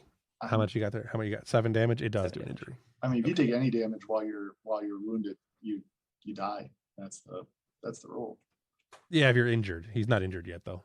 Oh, I thought he was. He avoided No, the he injury. He avoided avoided injury. the injury. But I can't avoid any more injuries, so now I So he take drops an injury. unconscious. That's fair. Yep. Well, he's not unconscious. He's injured. He can still act. Well, he can't act, but he is Can't act without spending determination. Shit. Okay. So he can now not act, but he is still awake, still Right. alive, essentially. He's coughing up blood and grabbing for his weapon. That's where we Yes. are narratively. Yes. Okay. I think that's all the shenanigans I can pull. All right. Start of the next round. Who's going to go? I'm gonna get the hell out of the goo. Yeah, I'm going to try and get Bills out of the goo. Okay. How no, you can't do anything to get me out of the goo. I mean, I could grab a cable and drop it down. Can I do that? Yeah, you can. Well, probably can't grab one from where you're at, but you see one hanging from a thing. You could, shoot the end of it and it drops down into the goo for her, which is, I'm not going to make you roll for it. It just does it. Okay, That would be your action for Chirka. sure. Maybe it counts as an assist on her fitness roll. Sure.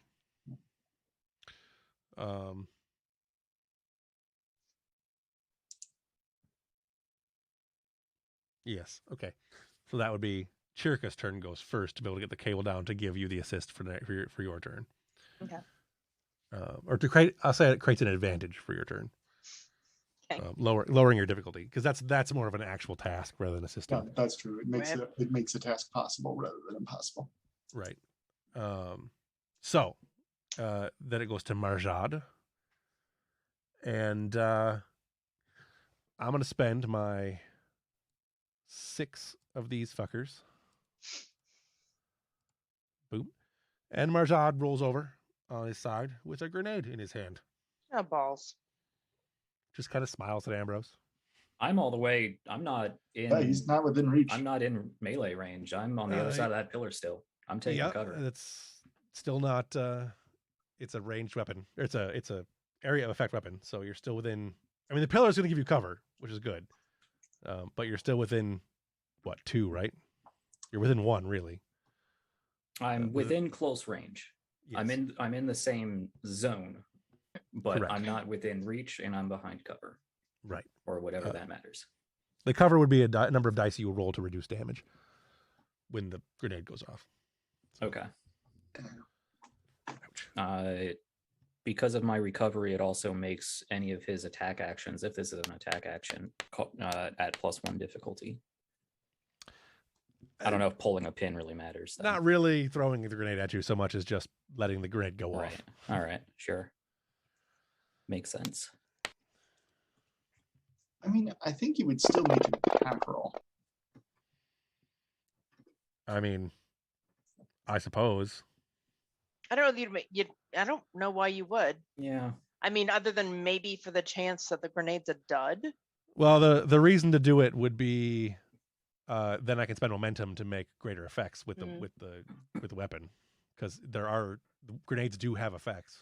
Yeah. So I mean, the difficulty for a ranged attack also applies to like it assumes you're dodging. So like, oh shit. 1, 2, 3, 4, 5. So I succeed. And I have a shitload of momentum. So that doesn't really apply. Penetration doesn't really apply to cover. So you have full cover, which I think is, if I'm not mistaken, 3 black dice you would roll, or 3d6s you would roll. Any successes you get, any whatever's you get on it count the same way damage would, but you reduce the damage. So it's 1, 2, 3, 4, 5, 6, 7, 8, 9, 10 damage. You'll roll 3 dice. I don't really have anything I can do with the momentum other than increase the range, which is really not really important at this point because I'm just trying to hit you. Mills is too far away to be bothered, and Chirka is too far away to be bothered. So that gives you 3 dice. You roll 3d6s basically. Okay. I'm not seeing any way of getting me any more d6s, right? you could spend momentum. For how many? Can you? I believe it's one momentum to add a challenge die. Maybe It's probable. Yeah.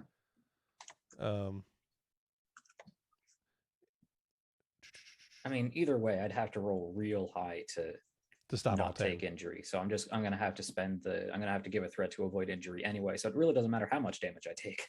Right. Because I can't go below 0. So I'm just gonna roll, take a ridiculous amount of damage, and spend the momentum to not or spend the threat not to go unconscious or not to take the injury. So you reduce the damage by 3. So 7. Okay. And then you take another threat, so I avoid the injury.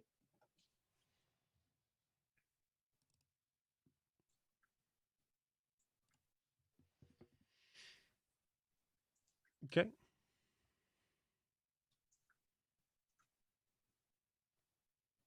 Although at that point, there's really not much point to avoiding the injury either. But yeah, you could just take the injury. Well, I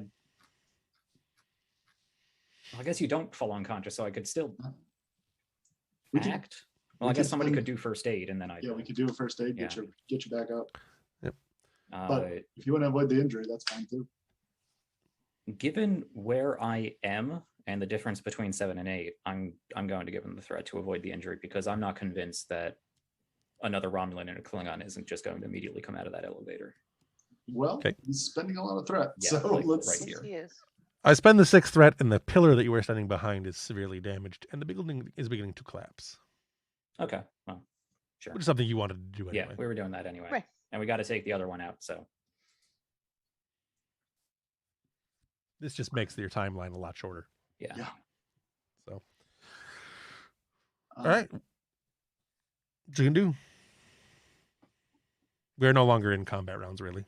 Mm-hmm. I think Mills has to do a climb check to get the fuck out of the vat. Mm-hmm. Yep. That just fitness and security. Mm-hmm. Plus I assist. I should roll for that. I do not assist. You do not climb out either. No. I'm just gonna swim. It's very slippery. It's gooey. It's slippery goo. The 2 other guys come out. Phasers at the ready. And when they see that nothing is here, they signal that the charges are set. I actually meant to have them come out last turn, but forgot.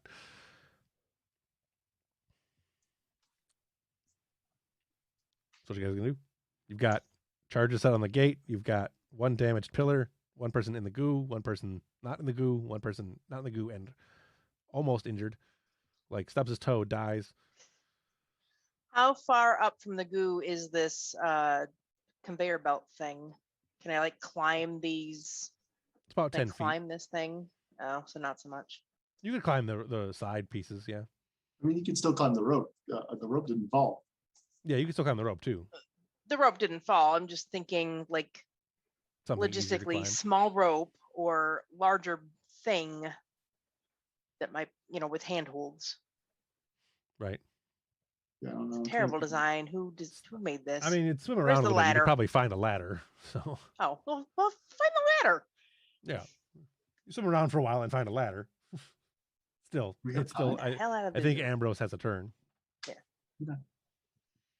From this position, can I see what that big green glowing circle is? It's some kind of energy cell. Definitely a power supply of some kind. Given that given this looks like Romulan technology, it doesn't take long to figure out what that probably is. Right. Oh no. They're so small they'd probably collapse under their own weight for eating an entire planet, right? They wouldn't eat an entire planet. They might eat this entire room. Yeah. I mean, they'll take out a whole ship. Yeah. Okay. So I think I'm going to hobble my busted ass over to that. And can I set my my phaser to overload? Sure. Like not immediately, like on a timer. Yeah. Okay. Yeah, Yeah. well, I mean, it takes time for it to overload. It's Right. not really a timer. There's actually a rule for that. Yeah, I'm just gonna slide it all the way up to max and just leave it there until it blows up. Okay, you will not want to be here. I when will it happens. No. So, Well, this did not go nearly as well as I had hoped. I was hoping to get a lot more information and cut off Marjad's head, but well, its head's off. He's But dead. but I right, didn't do it. it's not there anymore. I mean, you dropped him. yeah, I did. It wasn't in melee like I would have liked, but I did drop him. There's Yeah, only ever there's like since jumping 44 off- more of them ever- on that conveyor belt. That's true. I have Marjad's for days, really. Ever since jumping off the balcony at DS9, I really have not had a satisfying combat as Ambrose, which is really unfortunate. A win is satisfying. Okay, I really wanted to get up to the northeast and see what all this is, because that looks like some interesting stuff, but we don't have time for that. Not anymore. Not anymore. Now that I'm blowing this up. Yeah. I think I'm going to yell over to Ambrose. We need to get Mills out.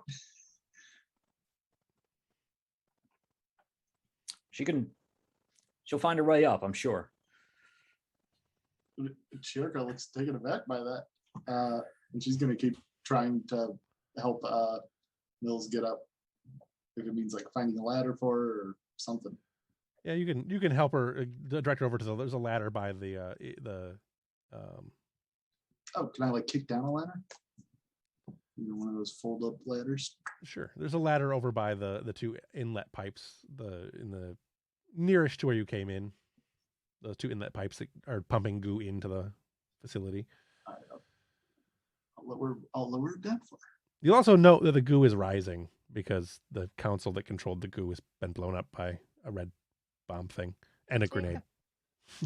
So, Commander, I think we should get out of here. This We place is. really should. you are Mills. You climb out. It doesn't with the ladder. You don't need to roll. Mm.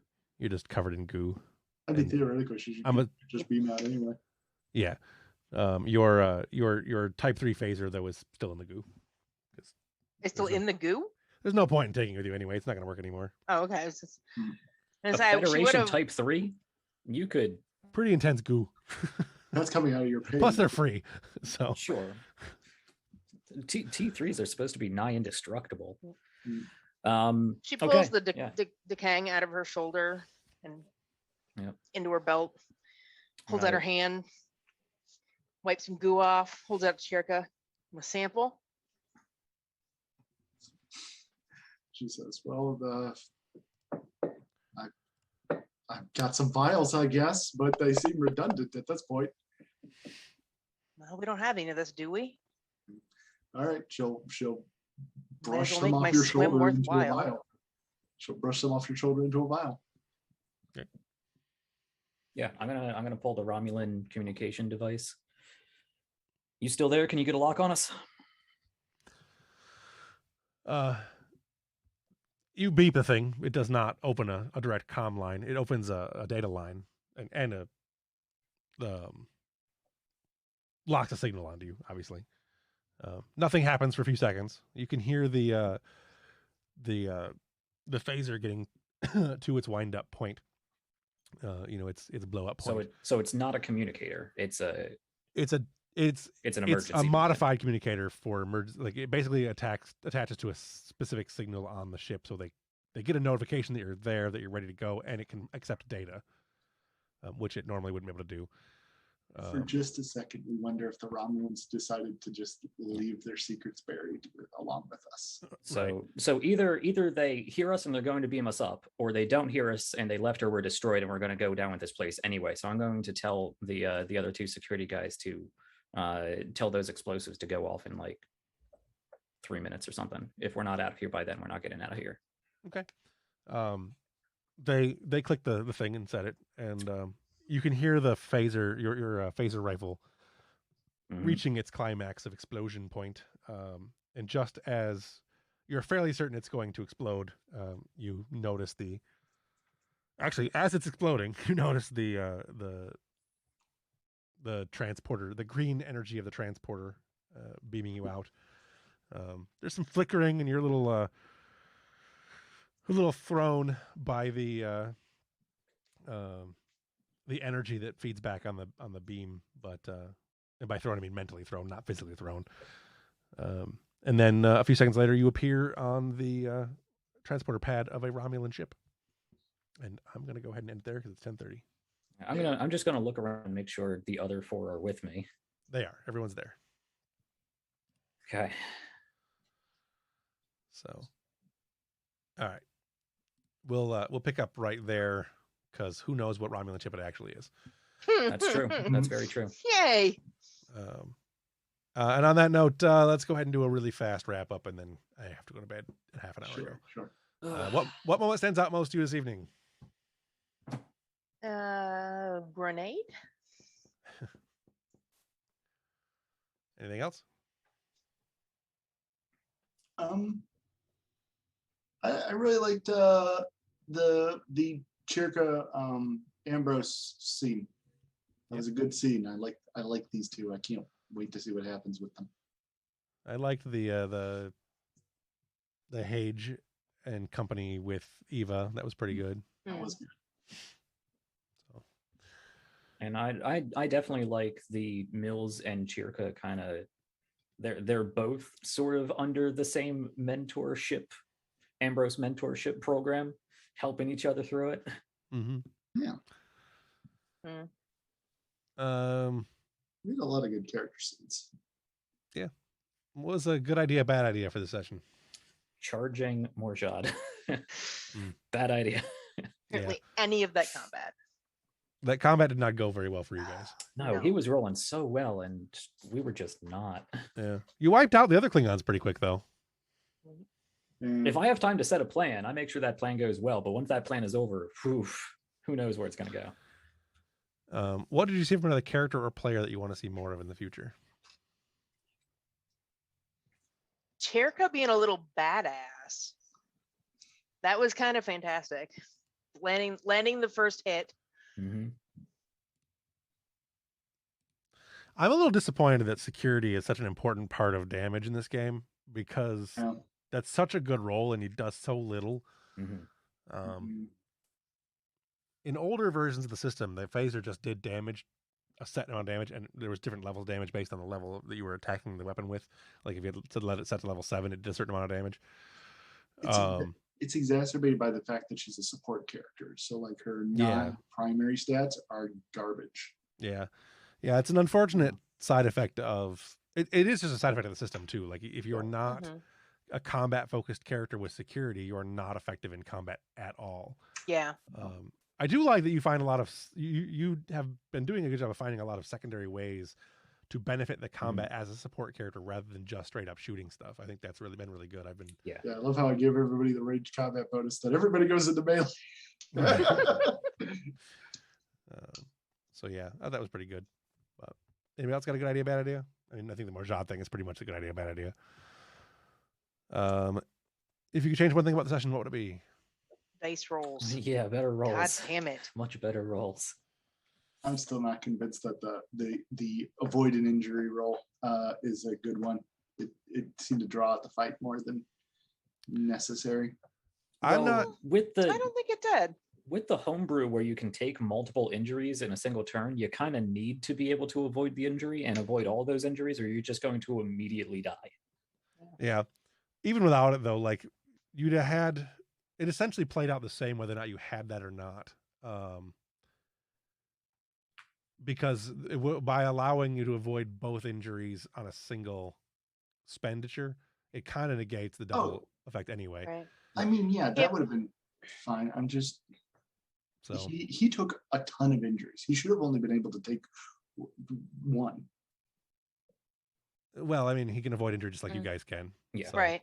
I mean, He only- I also took a ton of injuries. The augments only allowed him to take one additional. Yeah, that's the one I mean. Right, but I mean they're not normal Klingons. Right. So, and I do have to spend momentum for that. So or That's threat. So I'm just not a fan of that mechanic, I guess. I feel like in most other shows I've watched, there's a lot more opportunity for difficulty 0 tasks to keep the players with a steady flow of momentum. Because I mean, you had feel like momentum during the combat. We were using it. We were using every bonus momentum we got. Yeah, we were constantly behind the curve on the on momentum, and it really does kind of bring us to that escalating hill that Brian you brought really up. weren't You kind behind of on have to. You really weren't behind on momentum until Brian spent 6 momentum on one action. Yeah. Before that, you had 6 momentum. You had 4 momentum or more on almost every action during the combat until Brian spent 6 momentum, and then you guys just never gained any momentum after that. Like because all the rest of the momentum gained was spent. Yeah, there's no 0 difficulty rolls during combat. So. The thing is, like, dice help exponentially. Like, buying 1 dice on every turn is not as effective as buying 5 dice on 1 turn, because the more damage you do in a single turn, the more the faster you end the combat. Yeah, absolutely. Yeah, sure. Normally, right. Chirka made that was a bad roll for damage. It was that was not, bad. Yeah. Like even your second roll wasn't a good roll for damage. It was better, but it certainly wasn't a good roll for damage. I think you could argue that I shouldn't have spent those because I didn't have the damage dice to back it up, and that was I mean, mechanically speaking, from a tactical standpoint, no, but that's also a stupid way to run a game. Yeah. Like if you're running a game solely based on the stats of your character sheet, then you're not playing the game properly, I don't think. Right. Like it's what your character would do in that moment, and it's what Chirka would do in that moment, and she did, and you did a good job. Like I think it worked out. I think it's a really good piece of development for the character to have done that. Yeah. Oh yeah. It's to me, it's where it comes into. I think that it's disappointing that security is such an important part of damage in this game. It should be less based on your stat. Like that should help you hit, but it shouldn't necessarily help you with damage in non-melee combats. The ranged weapon does ranged weapon damage, and it should just do that way. It's just a thing I don't like about the system in that. Dune fixes that problem pretty significantly. Dune and Conan are both in a lot of ways better when it comes to combat, but again, they're more combat heavy games than this. I haven't read the Dune system yet, but I know they do away with the D6s altogether. We should talk about it because I just finished my Dune game and there's a lot of interesting stuff in there. Yeah, I've got the book. I've been trying to read it, but I'm currently reading the Shackleton Expanse. So that's fair. That book actually applies to this game. So. Yeah, that's more pertinent. Yeah, I agree though. Like again, though, I think again with the Chirka thing, I liked that she did that. Even spending the momentum, I think it made sense right there. That did put you behind the 8 ball though, because then you didn't have any momentum to spend, and you guys just didn't roll anything that gave you momentum that wasn't spent on the combat. No, and I think we would have done better initially there if I had chosen to give you threat on Mills's roll. Yeah. It also, like, if you hadn't gone, if you had taken the shot and not gone into melee, you probably would have been able to gain some momentum there, because Probably. one thing you can do is you can hit successfully, and rather than doing a shitload of damage, you can actually bank some of that momentum. Like, you guys were using momentum to do more damage, which is not the wrong thing to do, but you can also use that to bank momentum if you need to. Yeah. But that doesn't happen in combats. Like, I've never really seen players do that. Yeah. That's because you want to do wounds. Like, that's the thing. You want to do an injury. The combat is all about making that injuries. Yeah, and fortunately and unfortunately, combat in this game is really short. If you like, it is. I find combat to be wildly unsatisfying in almost every regard, compared to other games, because you take 1 hit basically, and you take 5 damage and you're done. Yeah. See, I see that as a good system. I like do.